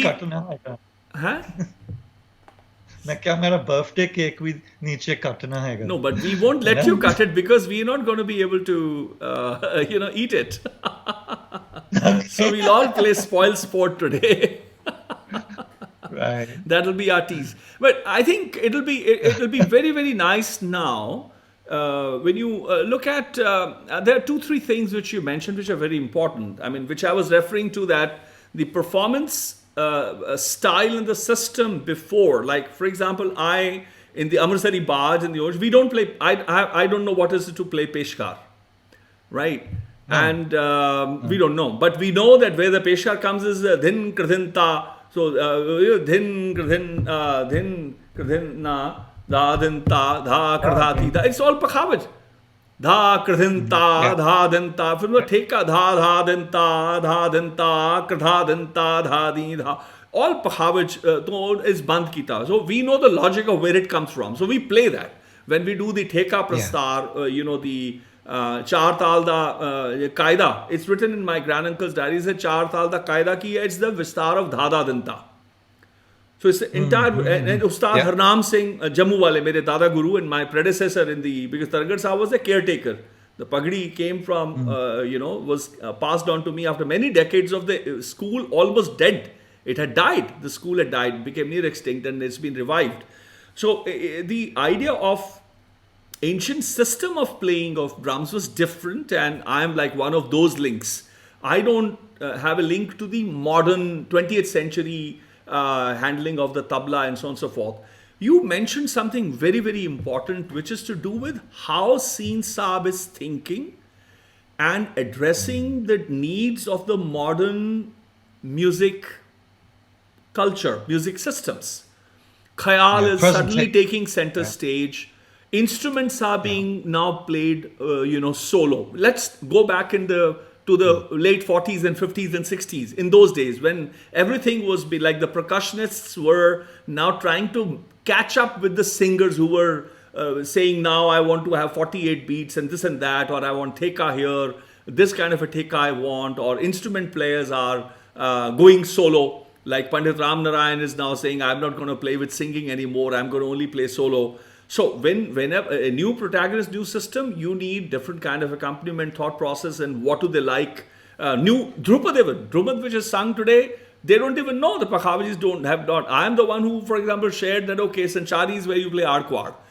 So I think you said something very, very precious. And let's talk about your, revered master, Ustad Lachman Singh Seen, about how he was addressing on this side of Punjab. He had the advantage of having some elders like Ustad Bahadur Singh and others who were senior to him, age-wise and otherwise within Punjab.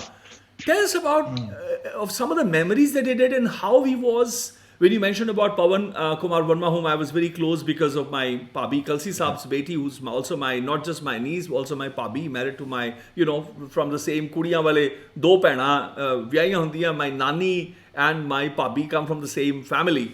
So after Poonam was married to my brother, is when Pawan Paisa came to our residence to, meet and to compliment. That's how I was introduced. And we spent a lot of time together. He took some of the old Qaidas from me, from Gyani Darshan Singh and from Tarangar Saab. And he gave me a few, we exchanged a few things for a brief time. And the darjes you mentioned about that. So it'll be great to have you demonstrate for us something that Seen Saab would love to play, like what he, his staple kind of a thing in which he evolved. He just bloomed, and the kind of fill in the blanks he did as a demonstration with the Lehra. Over to you. And you can tell us about it and play. Take your time. No hurries, please.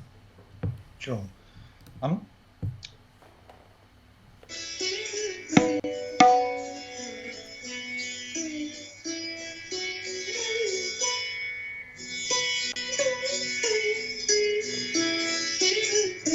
Should I play that, the Sawari Chand? Oh, your choice. I'm saying that it's about Seen Saab. So what do you think he is, we're talking about your teacher. So something that you remember from him that he has worked on building a structure, the performance structure, his performance structure. Or methodology maybe, Well, okay, the way he approached and the way he taught me a qaida which some people may see as a Delhi qaida. I see. And he taught me dhat dag na dha tere kit dhat dag tu na kin tat tag na dha tere kit dhat dag du na.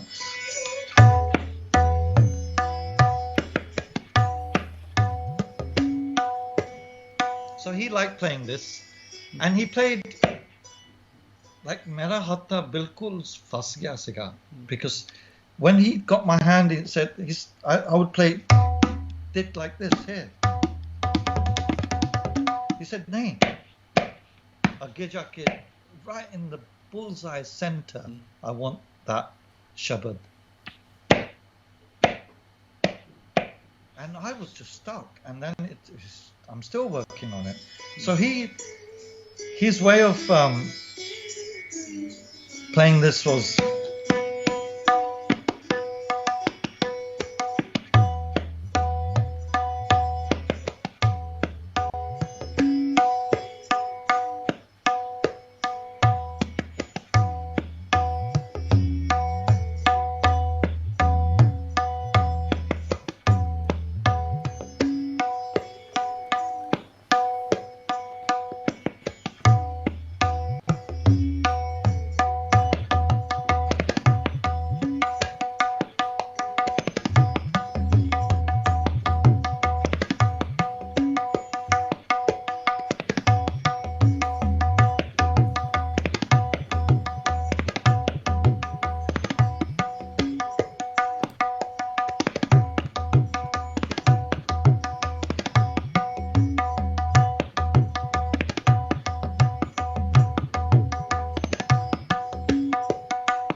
ਇਸ level ਵਿੱਚ ਉਹ ਕੰਮ ਬਿਖਰ ਜਾਂਦਾ ਹੈਗਾ, Wow. you know.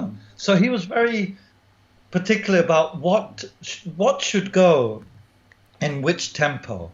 ਕਿਹੜੀ ਚੀਜ਼ ਕਿਹੜੀ ਕੌਣ ਸੇ ਕਿਹਦੇ ਵਿੱਚ ਕਿਹੜੀ ਦਰਜੇ ਵਿੱਚ ਔਰ ਕਿਹੜੀ ਲੈਅ ਵਿੱਚ ਵੱਜਣੀ ਚਾਹੀਦੀ, you know, ਕਿਉਂਕਿ ਉਹ ਫਿਰ ਉਹ ਜਿਹੜਾ ਅਸਰ ਹੈਗਾ ਉਹ ਚੱਲ ਜਾਂਦਾ ਹੈਗਾ ਉਸ ਚੀਜ਼ ਦਾ. So this Datta Daga, you know, he wanted this feel कि बायां which मतलब आटा गुन के थोड़ा जा बजाना, you know, बंद बाज लेकिन थोड़ा जा गुन के.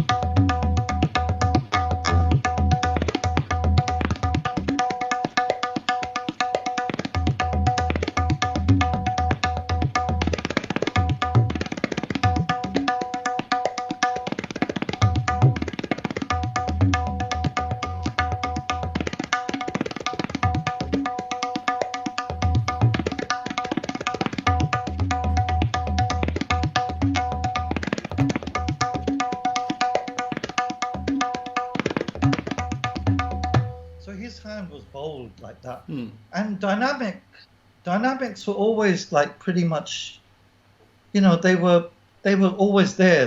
You would never hear something too loud and too soft. It was like compressed. It's like a compressor on the tabla. All these all India radio recordings, Doordarshan, you hear them in the archives. It's like a compressor. You know, so he felt the baya needs to have that round. That roundness to it, you know. His hand was just, you know, like that, and the datta, you know, this coming forward was so those aspects in a kaida. And then if we take kaidas like dada dete dadi dagena din agena dete dagena dadi dagena din agena dada dete dadi dagena, उन्हें सारे छंद पुराने हैं कि पंजाब दे दादा dete da ti da gena dina. So Pakavach, right? Dada, dete dadi dagena tin agena, dete dagena dadi dagena tin agena, dada, dete dadi dagena tin, dete dagena dadi dagena tin agena.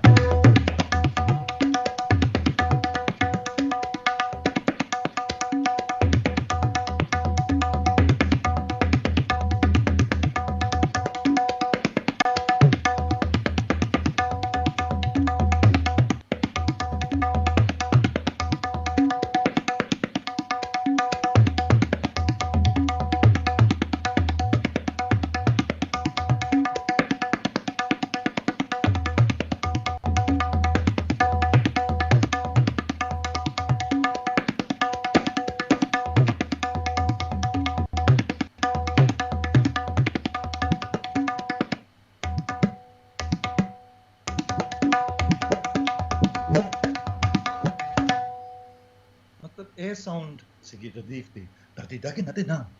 you know, that kind of feeling of the kubutar, you know, that tone in the bayan, like when you're swallowing, like when we look at, let's say, a teka like a sulifat dal, and it's you know, koo cuckoo cuckoo koo cuckoo cuckoo. He wanted that sound on the bayan.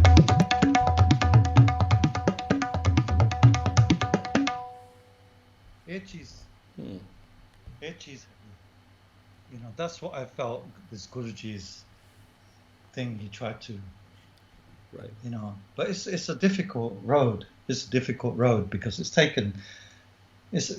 a really difficult road to set your hand in that way, and then also be light enough to play other stuff going on. I don't know, I've somehow with his love and blessings and my dedication in a way I've able to do it, like kind of keep a parallel road where I've kept his things quite sacred and safe and still polishing them. And then I've done all of my rudari. Masti mainu pyar nal rudari kende se na, rudar. Eta rudar hega, you know. And then he'll teach me things. So I used to play this trick. I had a trick. And many people have this trick. I don't know if you've exercised this trick. Maybe you'd never needed to. You've had blessing in that way.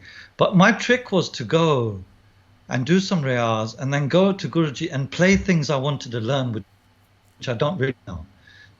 Things I've learned, things I've listened to, like, you know, it could be those kind of fashionable things. And he used to watch me. And I thought, he's going to now go, no, that's not the way you play it.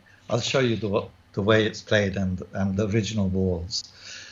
And so most of the time he would just be like, he'll either show me if he felt it's valid, or he'll be, that's not important.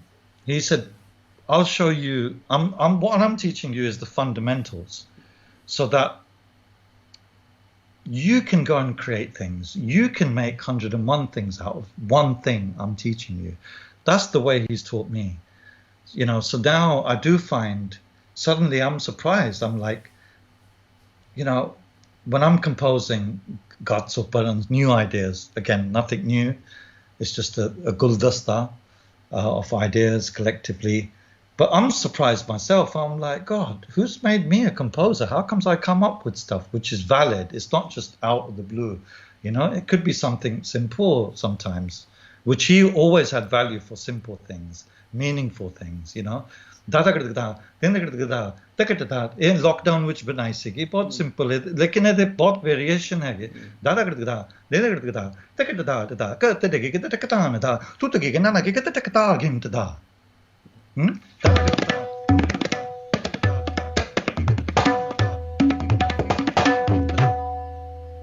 तू तो कि ना ना कि तकता गिनते दा. जी आया no, देने करते दा. जी आया नो, देने करते दा. जी आया नो, देने करते दा. देने करते दा, तकते दा दा, करते देखे कि तक, देने करते दा, तकते दा दा. सस्री काल की हाल चाल किथे रहंदे सारे पासे लभदा फिरा कि ना कि किते कता गिनत दा. जी आया नो, देने करते दा. जी आया नो, देने करते दा. जी आया नो, देने करते दा. So ਇਹ ਰਚਨਾ ਬਣ ਜਾਂਦੀ ਹੈ ਕਿ ਕਦੀ, I'm so glad. ਨਾ ਕਦੀ ਆਮਦ ਆਉਂਦੀ, and then I think ਇਹ ਕਿੱਦਾਂ ਬਣ ਗਿਆ, ਇਹ ਤਾਂ ਮੈਂ ਥੋੜਾ ਬਣਾਇਆ ਹੈ ਨਾ. And so that's the way he's kind of in a way like taught me constantly, of like, at times I used to feel, obviously everybody feels, but you don't say anything to yourself like, oh, I'm hanging out for like 6 weeks and nothing, you know, just going to Sabji market, Mandi Jana. Sometimes he would take me to his friend's house, like we'd just spend hours, like he'll be like, we'll go on a rickshaw together. And, you know, once we went to a friend's house, a friend of his who's a astrologer. And so we went there, and they, you know, they sat talking for hours, and I was just there fiddling about. And then on the way back, I asked Guruji, I said, Guruji, jere sare astrology hagi, hathut parna, is it, I mean, do you believe in it? Is it valid? And he paused for a second, and then he said, look, he said, yeah, of course. But if you can figure out when you were born, if you can stipulate when your jeev, when you were actually, your atma was born, or when you were conceived. He said, if you can figure that bit out, then astrology, then the algorithms and the cow, you know. I mean, this was, you know, this is him. So this is the way he always thought, you know, in depth. And sometimes he got worried as well, because when I started thinking deep, and I used to ask him things, like once I asked him about the instrument, because I love instruments like yourself, and always inquisitive, and I said, look, how comes there's this metal? Is the black bit like a gong? Does it come from Tibet? The idea, matlab ek milan hai ki, you know, the Tibetan percussion, metal percussion on a skin. And I started getting really into the detail of the harmonics of how this instrument's come. And then he stopped all of a sudden. He got into it and then he stopped. He said, don't go too much into depth. He said, if you go too inside, you know, ज़्यादा खोज करनी मतलबी भी बन जाते हैं कदी, you know. So sometimes you have to go in, sometimes you have to just chill, and you have to get out there. In a way, like what I see, what you're doing right now, you know, because we've all known your work, the people which know and the people which deserve to know your work, and over this lockdown period, again, you're another one which knows, hold on, this is an interesting time. I also need to reinvent myself. You're turning it around, you know. So this is important. The turnaround, knowing the time, sama bandhna, है ना? Talking of instruments, Talvin, you did that tablatronica. How did that come about? Where did the idea spring from? Yeah. Was it the electronic and the electric because you were in the West and you had to somehow adapt, and also you were sitting with some of the top jazz players and musicians and others who were using quite a bit of some of the top solid state and later digital era and all that coming in. How and that, like you had to keep up with them, with the innovations that were happening. You were in the center of that. And England has been quite a thing about instrument design and so on and so forth. So tell us about the days when you were working on that and the idea, the way it came out, and what all it took to come up with that, and what exactly is it? Yeah, that's an interesting one, because it's basically I was working with a group, and I was going to go to America for the first time on the Lollapalooza tour, which is it's the biggest traveling festival in the world, the Lollapalooza festival. It usually has about 7 bands and just thousands and thousands of audiences. And so I was working with a group which was about to go on that tour, and we were rehearsing, and it was the loudest group I've ever heard, and it was impossible. I had played tabla and done some parant on this track called Kiss Them For Me, and it became really popular. So they wanted me to play live because it was a big feature, and it was a really good paid gig for me at that time, which again would bring me to India for a long period, and so I could study. I always financed my tabla education, and also Guruji financed it too. He match funded it. He used to also sometimes give me money, and I stayed with him. That's a whole other thing. And so when we were rehearsing and doing pre-production for this band, I got really frustrated because I had to feel mera haath kharab ho jana, and to play really loud. I'm not cutting through, and then I didn't want to play on the floor and look like some kind of hippie. And so I said, look, listen, guys, I'm going to stand on a table and keep it really neat. And then I got my technician Dave Newton to make me a really nice slick stand for the tabla. And then what had happened was there's a Chinese instrument shop in North London in Camden. I went there to get some gongs while these rehearsals were happening in the countryside, and I found a tabla which was obviously made in Pakistan. It had a nut and bolt system, and they were selling it for like 50 quid, 50 pounds or something. And I looked at it and it said made in Pakistan, and I thought, the skins are really soft, they're not really saying anything. But I kept on looking at this nut and bolt system, and I've seen them before, but I never was buying into it at all. But I looked at it and it was done in a different way, it was different, and it was really lightweight. And I said, look, here's £50, and let me take this. I'll take the gongs I need, and I also take this tabla. Took the tabla. A friend of mine who you mentioned earlier in my bio, Keith LeBlanc, who's an incredible drummer, he had a system where he had these microphone pickups, which Shaw microphones provided, these pickups inside his drums, and he would use it to do triggering sample. He would trigger samples as well as the acoustic sound. It would trigger electronic sample. So he had this amazing sound, became a friend of mine. with mutual admiration for each other. We were doing sessions in the studios. I did sessions for years, played on like over 500 records. And so I said to Keith, Keith, that system you got inside your drums, your toms? I said, can you hook me up? He said, yeah, I'll hook you up. Here's the guy's name. Here's the rep for Shaw. You speak to him. I spoke to him, and it had a really nice mounting system. So I ordered 2 of those, a pair, and then Dave Newton, my tech, who was setting up my equipment, I had an appointed tech, and I said, Dave, what we need to do, we need to get this tabla, we need to put these pickups inside. But we also had to do a lot of other things, like we had to create an acoustic environment inside because the bayan was too metallic.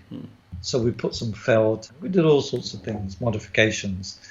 So that had happened, and once that happened, I just plugged the XLR sockets into this tabla in a PA system, and oh my gosh, I could not believe what I was hearing. I was like, I don't believe this. This is massive. This is massive. I remember going out the room and just jumping for joy. And Budgie, who was the drummer, he said, you okay? What's happening? What's that? I said, did you just hear what happened? This is crazy. The sub bass, which was coming out the bayan, because it was so loud that it used to feed back. So the bayan decay never used to end. It can only end when I do the cassette. So I had all of this shaping, and then I got into effect pedals. So okay, well now I've got it to line level. My tabla's on line level now, not mic level, it's on line level. That means I can use guitar effects. I can use distortions, delays, reverb. So I started getting into all of that. Bas ਉਹਦੇ ਤੋਂ ਬਾਅਦ ਤਾਂ ਪੁੱਛੋ ਨਾ. Well, ऐसा कमाल दी चीज़ बन गई. And I was just ripping with it. I was going around with DJs, clubs, and I was loud. And there's some footage. We're going to post some more stuff on YouTube. Which you so unkindly did not share with me. Yeah, thank you very much. Yeah. No. I'm sorry we never got a chance. But, I think for us to just talk about it, and then the imagination is good enough. So that was the tablatronics, and that started kind of, I think what it did, other than the sonic projection, what it really did for me was, I was able to go into musical environments with my tabla and not feel disrespected. Like I could go and I'm standing up with a saxophonist or DJ or whatever, rapper, and, nobody has to take their shoes off because the tabla's uplifted. So I kind of brought it into this world, and it was comfortable, and I was comfortable. Otherwise, every time, like I'm playing in a church in a few days' time in London, a beautiful space, but it's a church and there's going to be no audience, but it's a gig. And I have to say, look, we really need the right rug. Because and all the cameramen should have their shoes off. So there's that etiquette which we have for our instruments. And so what the tablatronics did was it kind of also allowed the freedom to go into spaces without feeling that I'm myself disrespecting my instrument, which comes from a certain sacred space. And also people around me don't have to worry about that aspect. And how did it, with regards to your production and compositions, did that innovation, that is what took you, stood you apart, or how much did that contribute in your productions and when I thought, eventual success as well? Yeah.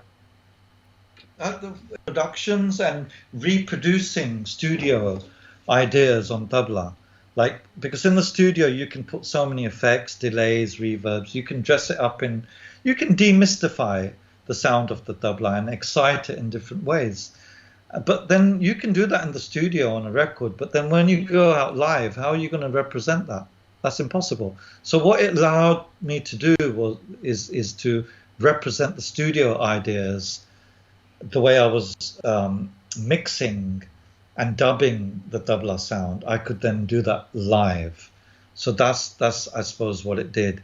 I remember when I first played in Channel V Awards, a lot of people remember that time of me, you know, I had this blue spiky hair and playing this tablatronics, and people, you know, were excited, but not everybody got it. When I played in Bombay, actually, Jagjit Singh Ji was there, and we played before we came to Delhi and did our really big Channel V Dhoom Dhamaka show, which I was a big highlight of, and then I played with Sting. I presented, you know, the Lifetime Achievement Award to Sting in Delhi. It was an amazing time for me. But in Bombay, we did like a smaller show organized by Channel V, and Jagjit Singh Ji was in the audience. And I thought, oh my gosh, I could have represented. I wish I could have played some nice luggies for him, you know, ki baj gaya haiga, you know. And because I wanted to meet him afterwards. And I met him, and I couldn't believe it. He loved it. He loved it. Maine shabas bahut diti. He patted me on his back, and he said, I really like this. You're doing something different. You're doing something new. And he always remembered me from that. I met him in Delhi years after. And I thought he's not going to recognize me. I was doing some press. He was there in Delhi in a hotel. I went to greet him, and he looked at me, and then he probably he recalled. And the first thing he said to me, he said, Kya naya kya ho raha hai? You know, what's happening new? So he kind of like had this picture of me about like, okay, he's got something new going on, you know. It's interesting. It's interesting. It's been an interesting, you know, and exciting ride. But there's nothing like an acoustic instrument. There's not. This has got all of that excitement built in. It's got it all. You just have to, you know, that's possibly some kind. I wouldn't say it's a shortcut, but it was a fun time, and other people are doing it now, and they want to, you know, explore it, and that's fine. You know, it's like. But I'm quite kind of I'm happy with this 8 kilo tama and a lovely pura made by the amazing Qasim ji of Delhi. Bought the chair. Mm. He knows how to make a good tabla. You know? Yes, he does. Yeah. So, in your repertoire, are there particular kinds of compositions that you can share with us and tell us about from the school that you have been so fortunate to be associated with?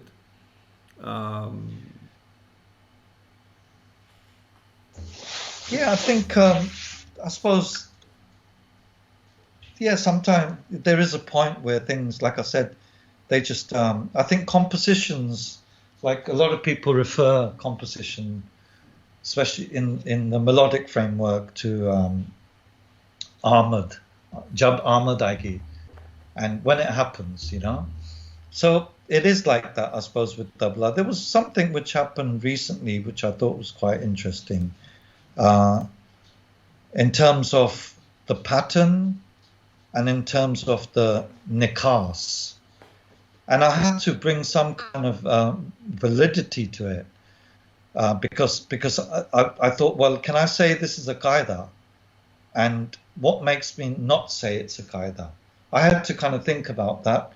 And then one thing did help me is that there's a qaida of, I think, Ustad Bahadur Singh Ji, Naim Wali Karana, and that's interesting. When you look at that qaida, the radif of that qaida is actually delicate. So, in a way, of putta haiga, you know, it's like.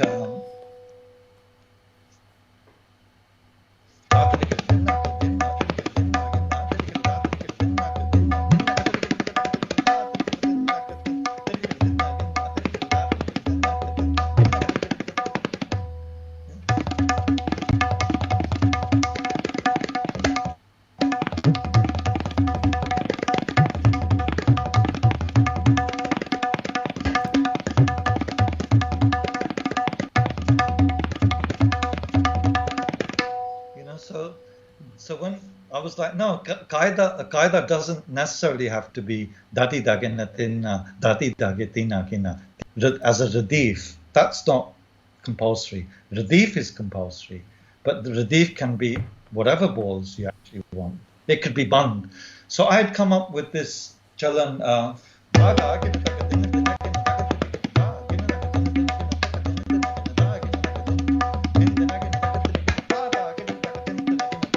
Tata is the kind of feature in a way.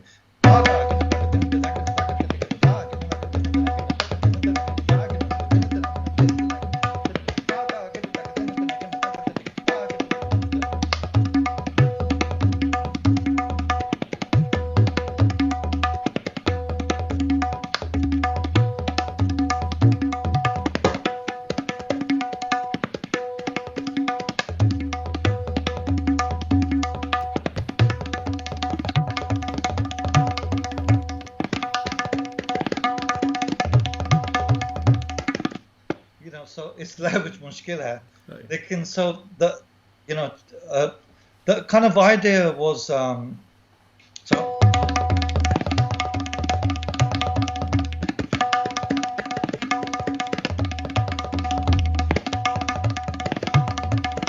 I'm still fresh. I'm working on it. But if you look at it creates certain illusions where the kali is because the idea of the cut like.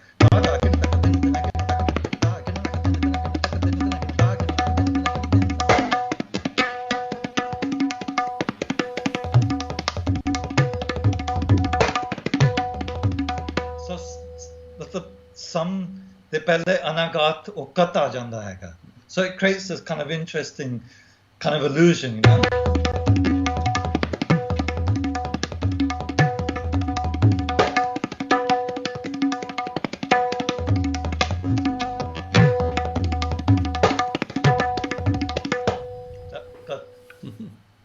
Very nice. You know, cut is really in tabla. Thank you, Vici. The cut is really important in tabla.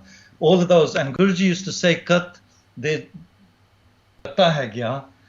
because they had to keep the atta stable because it used to get all over the place. So balls like, you know,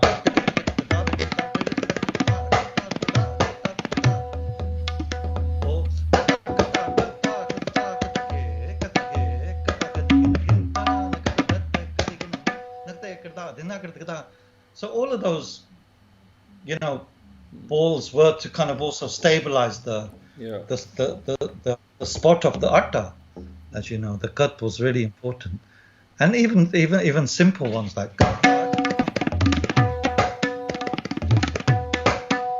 you know, those type of balls. That's and with that kind of cut, with that kind of weight, that's how I've heard Guruji play it. You know, where most of the tablas which were lying around, you know, all the shy had come off, at least half of them off, you know. Yeah. And what about the todas? Yes, go ahead. Please continue. No, I'm just thinking about some of the... Guruji used to also talk about Miyaji, how Miyaji, a few performances, apparently, when he played, he used to keep this Gitangi Chang quite often in the drutla around when he's playing guts. So he would go into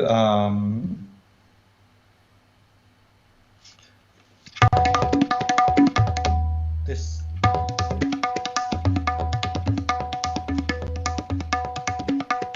So Guruji has a nice also qaida in this. Dagana dagadena dagana dagadena dagana dagadena dagana dagana titigena dagana then nagrada titika dada tit dagana then again dagana titigena dagana then nagrada titika dada tit dagana then again dagana titigena dagana then.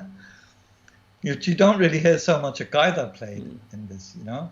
And I haven't really played it much, but I was looking at it the other day. You know, so when you go into the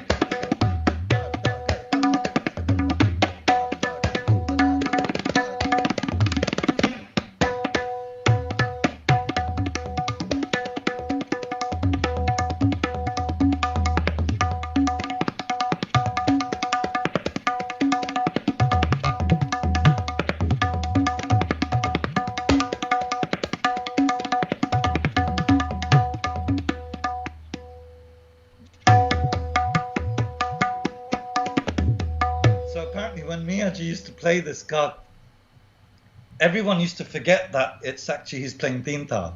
And then when he'll go in, there was this real element of relief, this. And he likes this, these chants. I'm just, so many different kinds. What about todas, tode and tukde and parents? Any particular class of compositions that Seen Saab would mention about Miyaji play? If there's some examples of the variety from a musicological perspective, different compositions if you can share. Like you have in the tabla now, there's a lot of things about sort of mukhdas and tukdas and chakradhar parans from normal farmaishi, kamali and all that. So within Punjab structure, what are the kind of compositions that you saw and that you were introduced to? Is it a particular style? Are the compositional structures different in your learning, or are the same with the rest of the country, rest of the South Asian traditions? And Northern Indian, I mean, where tabla is played. I think in terms of ghat paran, there was a whole series of ghats and tukras, which were based on this.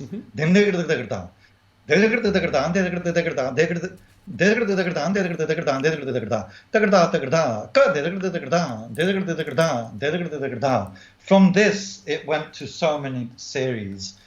And for some reason, he had given me a lot of these, which were, they had this kind of really interesting element of dum, like a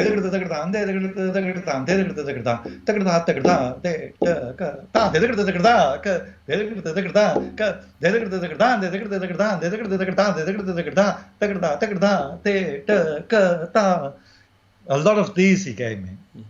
These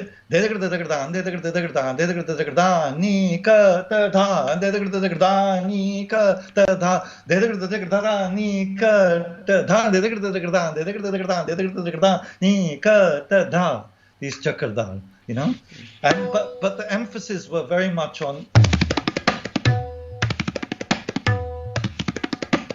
it wasn't this.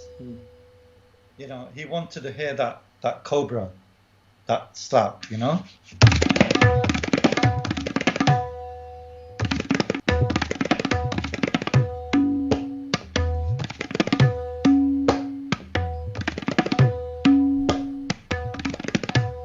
wanted it like this. He wanted to play it like that. And then so guts.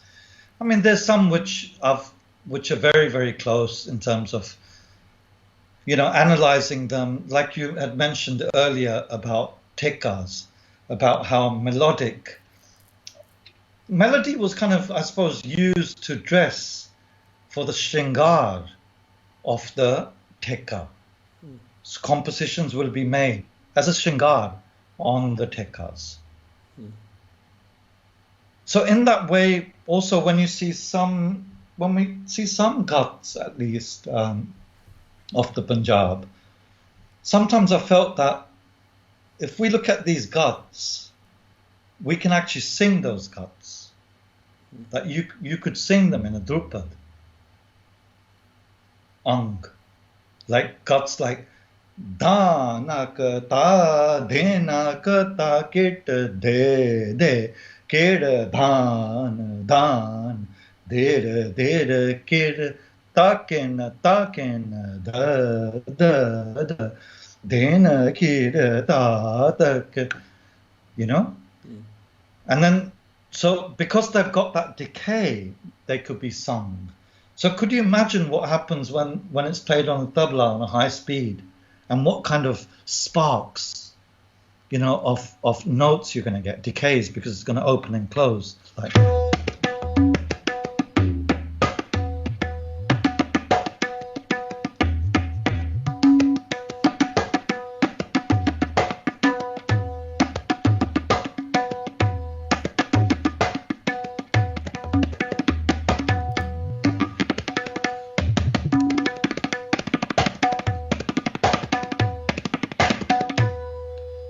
reds. I'm going into the reds. Everything's going into the reds. Right. You know, so वो जरिया गत्ता है गया. And then, you know, the ones which I suppose, and then darze diya gata, dhana kata kata taka taka dina taka taka dir dir dir kata kata digina da da da daka taka digina da da da daka taka digina da da da da. Those cuts are there. Darze diya gata. And then there's the one, you know, which a lot of people play today. You know, this, but these guts were possibly around or made around dance as well, because Punjab also had a Kathak. It had a dance side to it. You know, we can't dispute that. I don't think totally. There was. So I think Guruji may have mentioned that Dagrada is actually more of a Kathak dance, nit ang bol this. It could be the way the shaping is, you know. I'm not sure.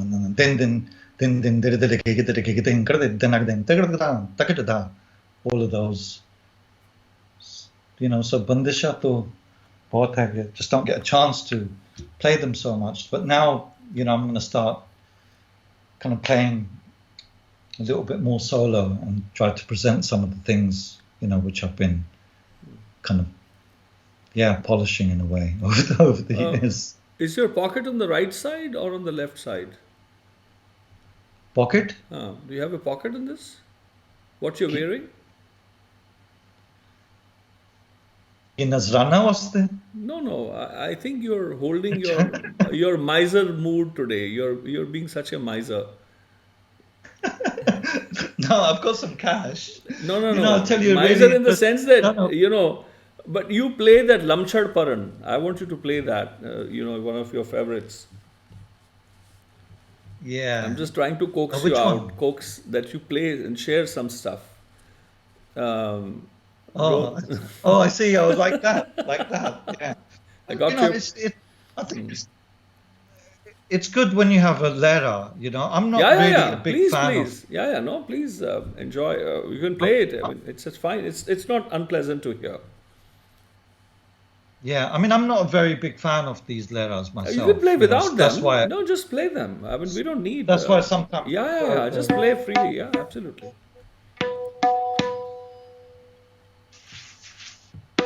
I mean, even if we had the lera, we wouldn't understand anything. So you can play it without, we will still not understand anything. It's okay.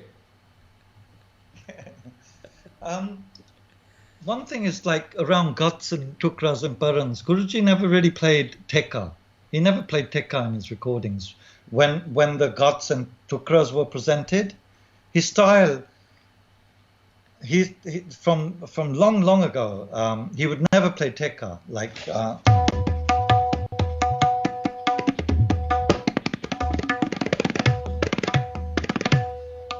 never approach like this. He would always play everything in a rela, in a rail. So he would be like...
this kind of there, but never go down to like back to tekka or you know. So yeah, interesting. So After Sunanda talking, has, yeah. after play, Yeah, so Nanda has Anji? just written that she's saying that Dadaji also used to talk. Dadaji, that is for the viewers, she calls because her dad is a student of Ustad Lachman Singh Seen as well, so she is writing that, and so she would call Seen Saab as Dadaji. That Dadaji also used to talk about some vocal bandishes with by Miyaji. Do you have a memory of that, of Miyaji's vocal compositions? Sunanda has written that. No, You don't have a memory. So maybe one day no. we'll get to hear. So, Acha, you were mentioning about Sunanda learning from Seen Saab. Right, right. So maybe one day we'll get to hear from Sunanda about those compositions, the memory that she has. Yeah, Um, yeah. Some of the folk things. He Talking of, loved teaching. the other is that Seen Saab, many people don't know, some know, that my own sister-in-law Poonam, she learned sitar from Seen Saab. He was at the college and taught. So did you also get Yeah. to, did you get infected by the idea of the string instruments? Well, A bird told me that you like the Sur Bahar some. I mean, quite some. yeah. So yeah, definitely. Tell us I about basically that part. yeah, I didn't have any space for the string instruments other than my sangat and friendship with Manuji, you know, because we were always together. We were just hanging out together.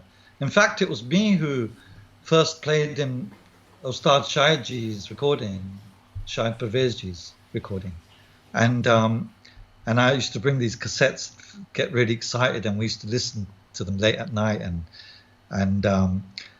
you know, Manuji he's got a really good tabla hand. His hand on tabla, I mean, Kinnarji's hand is amazing anyway, but if you see Manuji's hand also, he's got a good hand on tabla. In fact, when I used to be there and I used to hear, he had to sit some exams, Manuji, and he had to prepare Char Dal Ki Sawari, and he played so well, and I was like, wow, I really wish I could play like this. So he played really good tabla, but then he was playing sitar, and then I used to accompany him on sitar. So I always had, obviously very close, I had that around me, but Guruji I've heard play and teach sitar in front of me, where I was just there, sitting there for hours. But the Sur Bahar and string instrument thing happened in Suffolk around about 5 years ago, where I don't know how it just happened, to be honest. I got hold of a really old Sur Bahar, which I will share with you, photographs, which is over, I think, people look at it and say it's over 130, 140 years possibly. And so that was in Delhi, and I had somehow it had come to me, and actually a dear mutual friend of ours, Bobby Bediji, actually gifted me the instrument, because I had asked him, I called him and I said, look, call this guy, he's got this instrument, and there was a bit of a story attached to it. And so it's amazing to have this instrument. And then we did some work on it, and then I started learning of Guruji, Gurudev Jasdeep Singh, Jagdeep Singh Bediji. So Teaches at the Bediji has Gandharv been teaching. Mahavidyalaya. Yeah, exactly. And so I've been really fortunate to be in his hands. And by the second lesson, I said to Guruji, I said, actually, you're not just teaching me Sur Bahar, you're actually teaching me how to teach. Because the way I've learned from Guruji, if I was to apply that method today to teach tabla, forget it, it's not going to happen, you know, because learning, I mean, Virji, you know, at that time in the early 80s, learning tabla was a whole other different thing, you know. This is way before Google, when Google happened and people started putting stuff out there. ustads and musicians started becoming less possessive and started maybe they're over teaching, I feel, over giving, over teaching, possibly. But the way we've learned is a whole different, the Guru Shishya Parampara is a whole different level. And it's not easy, but it's worth it. But to apply that today is, I think, rather difficult in terms of the ergonomics, the economics, the way lifestyle is. So in a way, I felt that like Guruji Bedi Sahib is actually teaching me how to teach, because he's so delicate and he said actually, if I don't teach you in this sensitive way, you won't even able to play a note on this instrument, on Surbahar, because you can't be tense. With tabla, you can still have a little bit of tension, which your master can kind of apply, and still you can play something. But with an instrument like that, if your body's tense, you can't play anything. You can't even hold the instrument. And so, Guruji always stressed that, look, you've got to have melody as well. And one must dive into the ocean of melody, and then you would really know what things are about, And like I said, I wouldn't say I know a lot of tabla. I know very little tabla. But I've tried to polish and tried to look at things and in my own way. And I'm glad that I don't have a massive, huge repertoire of tabla, because for me it hasn't really been about that. It's just been, I wouldn't say it's totally about expression. There's a sense of preserving a heritage which I'm familiar with. Like I said, I haven't learned open so much, open barge, but what I've been learning is how to be open in a closed barge. Band barge which kidda khulla dikhana hega or banna hega, or so this is what I've been really kind of realizing and working on. In terms of Surbahar, I love instruments in general. I think maybe it comes from deep in the blood, from the families of working with or working as skilled, men, and with that kind of level of deep aesthetics. I used to sit, my grandfather actually made the shop for Mohan Singh Ji's first shop. That building in Jalandhar was made by my grandfather. And so they were very close, Mohan Singh Ji and Gurdayal Singh Ji. And in fact, Gurdayal Singh Ji gave me a really old Tampura, which is in Delhi with Ajay Sharma Ji, with Baji, and now he's no longer, Gurdayal Singh Ji. So they were great instrument makers, and my grandfather was close to them. And so, for me, instruments, and I think in the Sikh tradition, if we really look, deeply at instruments, the value of instruments, like the rabab and the stories, of the rabab and what it means. And so these instruments are really special. And if they happen to come your way, you can't go to a shop and buy them. And if they happen to come your way, it's a blessing. And then, so that's it really. For me, it's like I'm just trying to grab some kind of, rag knowledge. And it's helping me in terms of composition, because I've been composing for films. Like I did the Once Again film, which people really liked the soundtrack of, with Shefali Shah, the actress, and Neeraj Kabi, wonderful actor. And Niladri also played sitar in that. And I didn't want to ask him. I said, look, I've got a song and I've only got 4 bars of music for you to play. So I don't know, I want you to play, but it's only 4 bars. And he started laughing. He said, Talvin bhai, send me the song. Send me the song. And I sent him the song. He got on the phone straight away. He said, I'm getting in the studio and I'm playing the 4 bars. And what amazing interlude he played. And so studio da kam bas chalda haiga, and compositional work.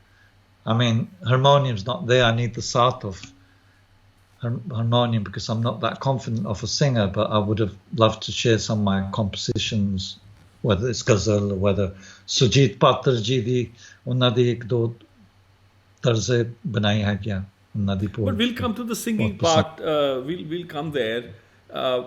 Perhaps let's share with everyone the little clip that we have of you playing the Sur Bahar.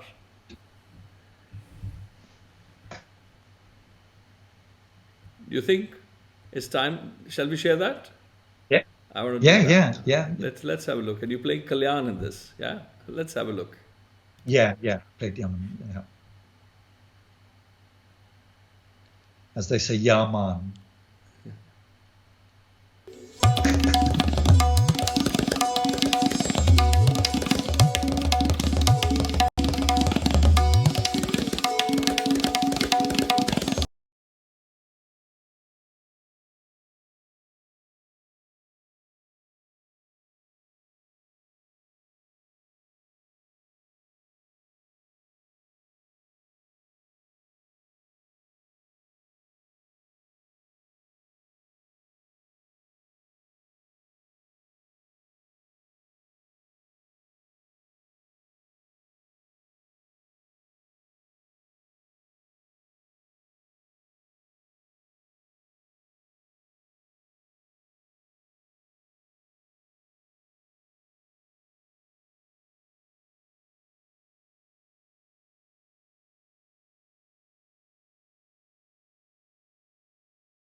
Well, it's been it's being a bad day today. Technologically, the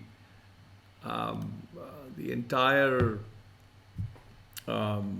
story about when I tried to play the video, uh, it just took time. I don't know what, 3, 4, 5 minutes just to try and get the you know the Surbahar video on. Initially, it was a little error while we were queuing up the tabla one. It began, and just to change that, everything froze. It was not freezing, but the CPU, etc. I think there was some hard drive updation was going on at the back, something going on. Now I'm trying to connect with Talvin. In fact, here is now trying to reboot Skype as well simultaneously. Just give us a moment and I'll get Talvin back on. This is being quite an interesting conversation with Talvin's journey is quite unique in the sense that he's one of those in the later 20th century who had to or who have successfully negotiated the bridge making between the West and the East, and then sort of the kind of creativity, the technological prowess, the sound mind, etc. It's quite something, and it's quite a story and a very inspiring story. I hope the youngsters would feel inspired from the kind of the blend of the traditional and the modern that Talvin represents. His relationship and his dedication to the teachers. He's from the Guru Shishya Parampara, and he's not or rather to speak on the positive, the kind of integration that he has brought, in the sense that in the integrity that he brings is not sunaya sunaya gyan, is not hearsay music. If he has been inspired to learn the tabla, he found one of the most important elders of South Asia to study with. When his intent to look at a string instrument, look at the way he found out an instrument which is about 120, 25, 30 years old, the Surbahar that he shared with us.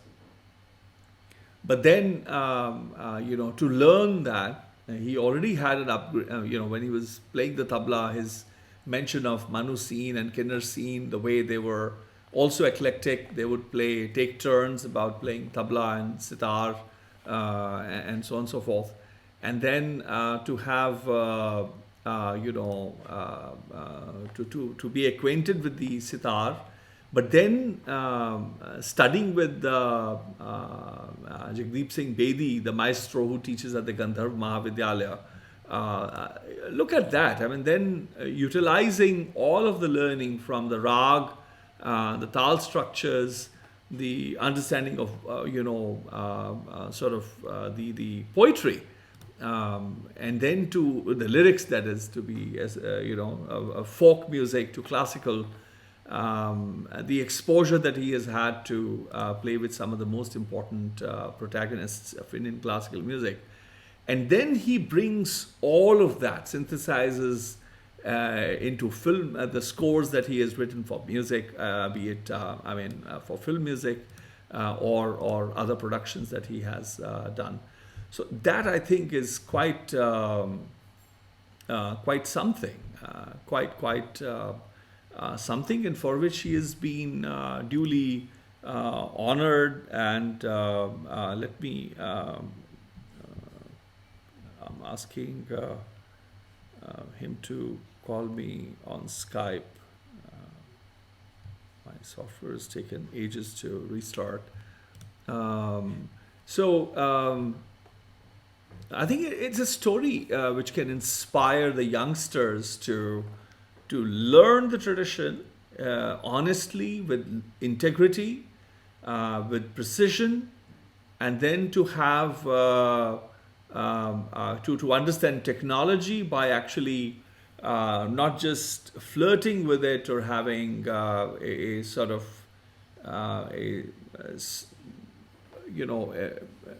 sort of a, how is it, sotela relationship, with it, but actually to learn it, to receive it with both hands, and then to carve something. That is the future. And I think this was quite a conversation. I'm trying to reconnect with him. If we are able to connect. Otherwise, I'll sort of tempted to request him to that we will do the second part of the conversation in the next days at his first convenience. I'm going to see if I can connect with him. There was, Skype is for the Microsoft thing and the One World, OneDrive. And I see that there was some issue with that background processing that is going on, some internet issues. And I see that it showed me in the Force Quit applications that OneDrive had issues in connecting with on the net. So maybe that is why it has taken some time. But I think we are connecting with Talvin, and I'll have him over. And I know that he's a birthday boy today, and we will soon be ending the conversation with him as well, so that he can offer himself at the altar of his parents, and they must celebrate their Ladla Munda's Janamdin. Yeah, we haven't got. Are you? We haven't, Are you there? with Yes. lockdown. Yes. Let me get you on the screen. Here you are. Here you're back on the screen. My goodness, what a story with this strange technology day today. Just hold on a second, Talvin. We can't hear you well. There's some signal issue. I don't know what's wrong today.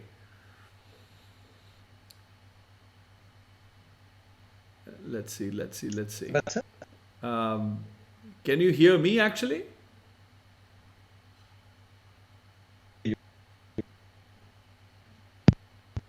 Your video is not yet on here. We can see the connectivity with Skype. But Talvin, if you can hear me, let us plan the second part, of our conversation another day.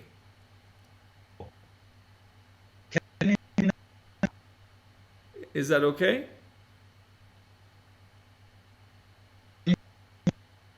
Yeah, I think it's a pity, but I think it's not our day. Yeah, Oh, here you are. Okay. We finally got you on. Yes. Yeah, I'm here. My goodness. I'm here, but everyone, the family have all got together. I know. They're all downstairs I know. waiting. I have no apologies to make to them. It is, I'm an old daku.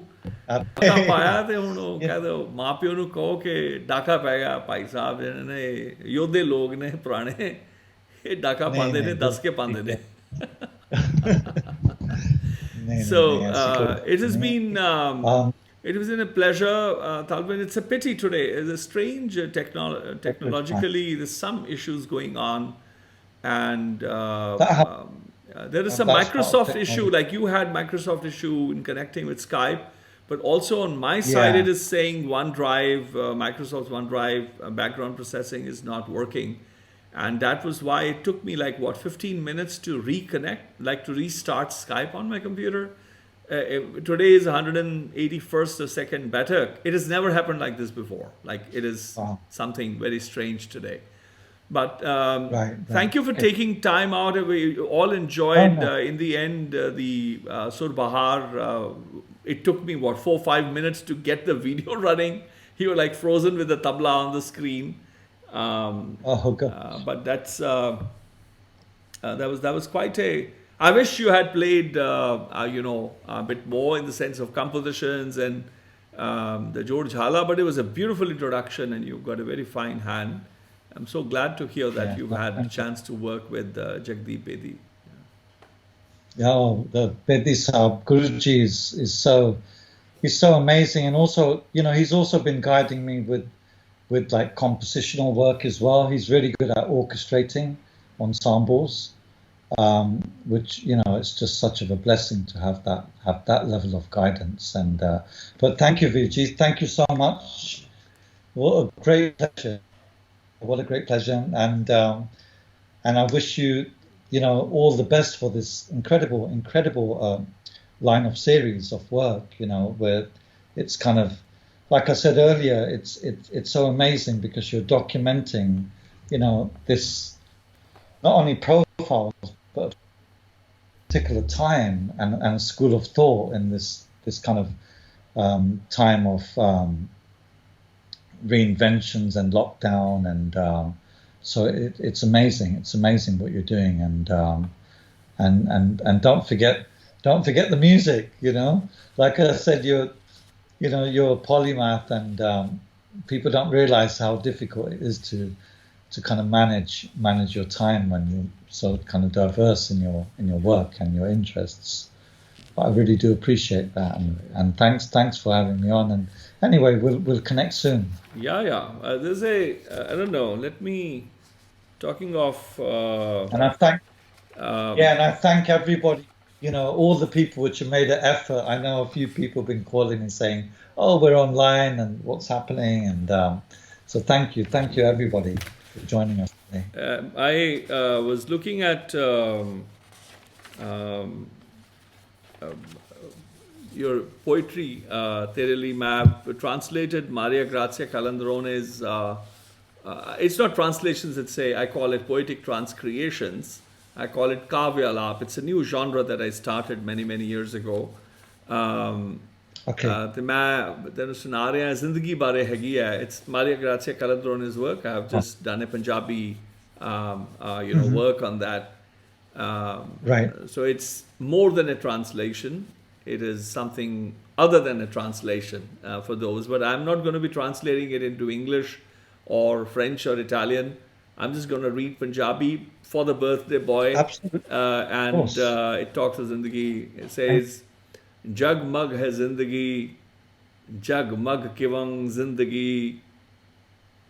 Jagmag hai Zindagi, Jagmag kivang Zindagi. Jagmagaundi kite chup chupite. Jivang supan dubya mast badan. Kite lishak di muskaan wakan. जगमग है जिंदगी जगमग किवंग जिंदगी जगमगांदी किते चुप चुपीते जिवंग सुपन डूबया मस्त बदन किते लिशक दी मुस्कान वाकन पर धरती नहीं है चमकदी ते ना ही स्वाह किसे दी वाकई मां सानू सियाण नहीं है कोई असी हां तां पर बस एक जिस्म वाकई मां सानू सियाण नहीं है कोई असी हां तां पर बस एक जिस्म ते शायद बाद विच कुछ भी नहीं किते भी नहीं ते आह अखर डक डक सजया हिमाला टैंडड़ी मुस्कान दा कण तक भी ना ते आह अखर डक डक सजया हिमाला टैंडड़ी मुस्कान दा कण तक भी ना तेरा बदन जगमग सी दिल धड़कंत नबज चलदी सी ते मैं तेनू अवाक तक रहा सा ऐन उवें ही जिवें सांझ वेले रघु लाल ग्रह अस्त सुमेरु गोद है समावदा राग श्री मारवा पूरिया आलापदा अंत काल बहु मुसक्कत भी कीती पर तुझ तक पुजना संभव न होया पर ਤੂੰ ਤਾਂ ਮੇਰੀ ਧੜਕਣ ਸੀ ਹੁਣ ਮੇਰਾ ਵਰਤਮਾਨ ਤੇ ਮੇਰਾ ਭਵਿੱਖ ਤੇ ਵੇਲਾ ਸੀ ਆਣ ਖੜੋਤਾ ਤੇਰੀ ਡੋਲੀ ਤੋਰਨ ਦਾ ਤੇਰੀ ਵਿਦਾਈ ਦਾ ਅਲਵਿਦਾ ਮਾਂ ਇਹ is not Maria Grazia Calon's fantastic work. ਕਹਿੰਦੀ ਆ ਅਲਵਿਦਾ imagery is beautiful. It took me time to write it down. ਕਹਿੰਦਾ ਅਲਵਿਦਾ ਮਾਂ ਅਲਵਿਦਾ हे ਮੇਰੇ ਜੀਵਨ ਗੁਰੂ ਬਿਨ ਢਾਲ ਬਿਨ ਛਲ ਹੈ ਆਵਦੀ ਜ਼ਿੰਦਗਾਨੀ ਜਗਮਗਾਉਂਦੀ ਲਾਚਾਰ ਭਾਵੇਂ ਬੇਬਸ ਹੀ ਭਾਵੇਂ ਤੇਰੀ ਮਮਤਾ ਮੁਝ ਵੱਲ ਝਾਤੀ ਮਾਰਦੀ ਜ਼ਿੰਦਗੀ ਮੈਂ ਰਾਹੇ ਛੱਡੀ ਜ਼ਿੰਦਗੀ ਜੋ ਸਭਨਾ ਦੀ ਸਾਂਝੀ ਜ਼ਿੰਦਗੀ ਜਿਹੜੀ ਮੁੜ ਮੁੜ ਆਮਦੀ ਸਭਨ ਘਟ ਭੀਤਰ ਬਿਨ ਆਵਿਆਂ ਹਰੀ ਜਸ ਗਾਵਿਆਂ ਰਹਿ ਨਾ ਸਕੰਦੀ ਜ਼ਿੰਦਗੀ ਜ਼ਿੰਦਗੀ ਸੋ वाह वाह वाह वाह बहुत बहुत सुंदर बहुत कमाल अच्छा ये ट्रांसलेशन है a translation I call them poetic transcreations right transcreations okay beautiful so ਉਹਦੇ ਚ ਜਿਹਨੂੰ ਮੈਂ I try to define ਕਿ poetic transcreations ਕੀ ਹਨਗੀਆਂ ਮੇਰੀਆਂ ਪਿੱਛੇ ਜੇ ਮੈਂ ਲਿਖਿਆ ਵੀ ਸੀ so it is something like ਕਵੀ ਨੂੰ ਹੀ ਕਵਿਤਾ ਉਸਦੀ ਸੁਣਾਉਣੀ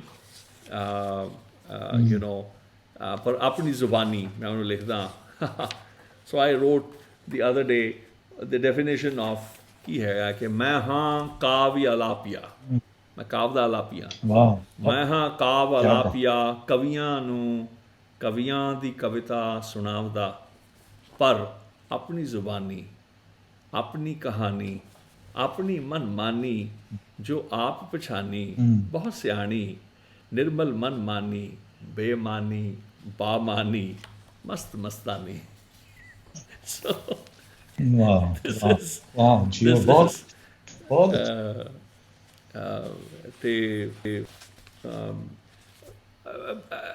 from that let me go to Guru Nanak da you know ਉਹਨਾਂ ਨੇ ਜੋ ਮਾਂ ਦੀ ਔਰ ਔਰਤ ਦਾ ਜੋ ਉਹਨਾਂ ਨੇ ਕੀਤਾ it's a Ramanjit also was very you know she's with us and she was saying ਕਿ ਕਲਕੱਤਿਓਂ ਉਹ ਕਹਿੰਦੀ ਹੈ ਕਿ Talvin has changed so much so she's doing a project for the World Women's Day and I ended up writing Guru Nanak's Pandjamiya Pandimiya ਉਹਦਾ ਇੱਕ ਆਵਲਾਪ ਹੈਗਾ ਤੇ I think to end with Gurbani and remembering Guru Nanak Dev Maharaj and as a shukrana for all the gifts that he has you know the way he's changed the course of the world the destiny of the world single-handedly at that otherwise you know it was about the doomsday would have long come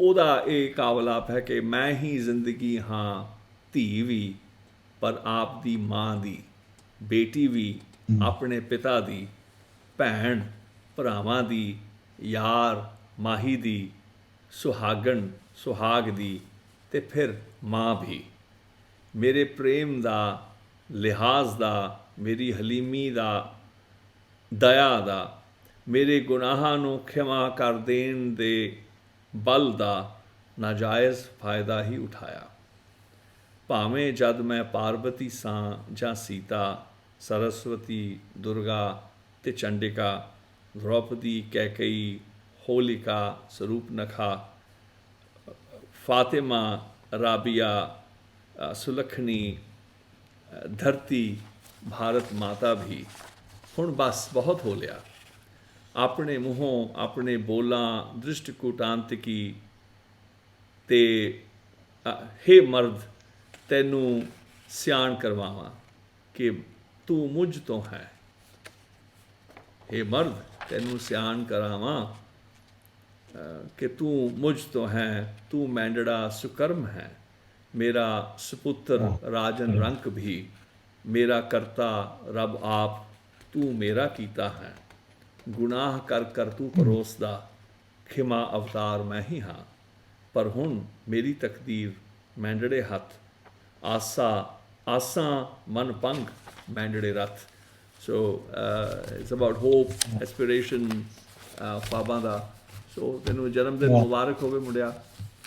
Beautiful. बहुत Thank you. बहुत शुक्रिया. बहुत wish you lots of music, and thank you Thank you. again for taking time out. And but it's been just to sum up, apologies to everybody from sometimes technology happens, but I've requested Talvin when we were trying to fix things up, maybe one of the days when he's back in Suffolk, and then we'll try to reconnect again. And Yeah. that day maybe Yeah. we'll Anytime. get to hear just his tabla playing and some of his singing as well, which he mentioned that he has Anytime. been composing stuff like that. Talvin, would that sounds like a deal? Absolutely. Absolutely. I love it. I love the fact that we can keep a resonance to this guftagu, this conversation, and this congregation. And thank you everyone for joining. And koi galti ho to gustaki ko maaf karna. And thank you, and have a lovely weekend ahead.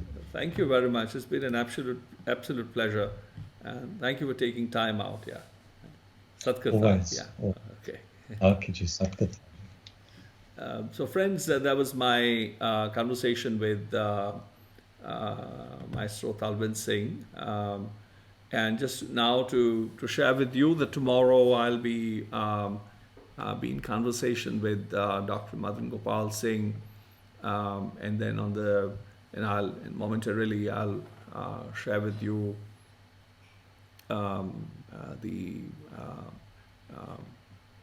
let me close this. Tomorrow I think there was a momentarily there was a freeze. Tomorrow I'll be in conversation with Dr. Madan Gopal Singh tomorrow evening, so kindly take note at 4 p.m. tomorrow, and hopefully I'm sure these technological issues do get sorted out very quickly. It's just that if it happens during the Baiṭhak, it becomes an issue. So from 4 to about 7 o'clock, 7:30, 2-3 hours he's done some new compositions. He's written new poetry, also to do with the farming issues that are going on. And he's written for some of the movies and documentaries that are happening, that are being made right now. So kindly mark your calendar for tomorrow at 4 p.m. we will begin. And then we have Abba, Valentina Losurdo will be joining from Rome on the 2nd of March 2021. That will be the first Baiṭhak in March. Again, it's taken a moment to sort of open up. That's Valentina's poster. And she is a journalist, she's a voice trainer, and she's an actress. And she's one of the big stars of the radio and television. And of course, she hosts some of the top events. Amazing. She's quite a protagonist.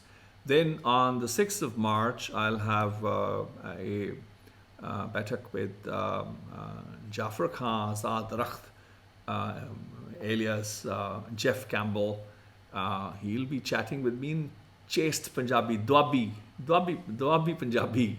His dad was a missionary stationed in Jalandhar, and he was born there. And he's back he worked for the United Nations, etc. Now he's back in Northern California. And so we'll have, he's a poet as well, and a musician, a saxophonist, and a bansuri vadak, and so on and so forth. My conversation with Parvati Baul continues from the last season. I had a wonderful session the day before, yesterday actually. She's releasing tomorrow evening at 9 p.m. Her documentary on the Sanatan Siddhashram, which she's founded in West Bengal. So kindly mark that as well on Sunday, which is the next coming Sunday. That is a week from now. We'll be, celebrating some fantastic Baul music with her. And as I showed yesterday, we have a trumpeter from New York, Sunny Singh, and he will join from New York. He has worked on the Red. He co-founded. He had a band called the Red Barat. They've done quite some work out in the Yankee world. I like his playing. I think you'll enjoy his journey as well. This is, of course, end of March. March 27th is Saturday. I have a couple of other events that are happening. I don't know. Ramanjeet, I can show the poster, but I don't know if you will freak out because I made a poster and I don't know if she wants me to. She has not yet sent a message whether she wants to release that poster which I did. All these nakras. Whatever time I spend, she would say no, but I don't want this and I want that. If she had some mercy on me, then she would have said no. Of course, you've spent so much time, so it's okay to share the poster.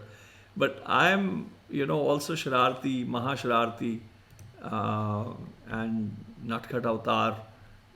So I'm going to share the poster that I did, because I don't know if she says we don't use it, I won't post it in the album. But who lasts to the end of any recording?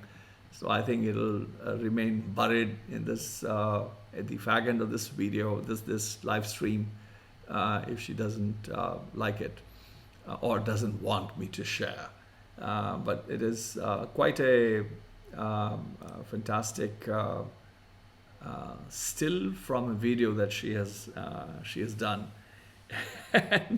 Okay, Ramanjeet says not yet, but why not? I'm going to show it. Meri shararat hai, meri badmashi hai. Well, okay, I'm not going to show it. Having a change of heart. So, but we'll see. I'll see you guys tomorrow at 4 p.m. and we will continue our conversation with Dr. Madan Gopal Singh as well. Have a wonderful weekend, people, that you took time out and joined in today and suffered through the technological issues. You know that I know that you're all very kind. I know that you know that I'm very stubborn, very obstinate, and ruthless and merciless. इसी तरह हंसदे खेड़दे रहो और ज़िंदगी is worth celebrating. ज़िंदगी मायूस होने वाली चीज़ नहीं है. ज़िंदगी तो ज़िंदगी में ही तो है ना, मस्ती भी हो सकती है, अल्लाह की याद हो सकती है, शरारत हो सकती है ज़िंदगी में, अल्लाह को बुलाया भी जा सकता है, यारियाँ डाली भी जा सकती हैं, यारियाँ तोड़ियाँ भी जा सकती हैं, मोहब्बत भी की जा सकती है, दुश्मनी भी की जा सकती है, जन्मा भी जा सकता है, कत्ल भी किया जा सकता है. मतलब ज़िंदगी है. रजे पूजे रहा जा सकता है, भूखे नंगे रहा जा सकता है. क्या करिश्मा है ज़िंदगी का. सो मौज विच रहना चाहिए. So I hope I hope that kheda is what you remain ornate with. Every breath in and breath out, and even beyond. So we'll see you tomorrow. Khuda Hafiz, Namaskar, a very good night. Vaheguru Ji Ka Khalsa, Vaheguru Ji Ki Fateh. This is Your Hate Worthy by Baldeep Singh signing off. Sat Kartar.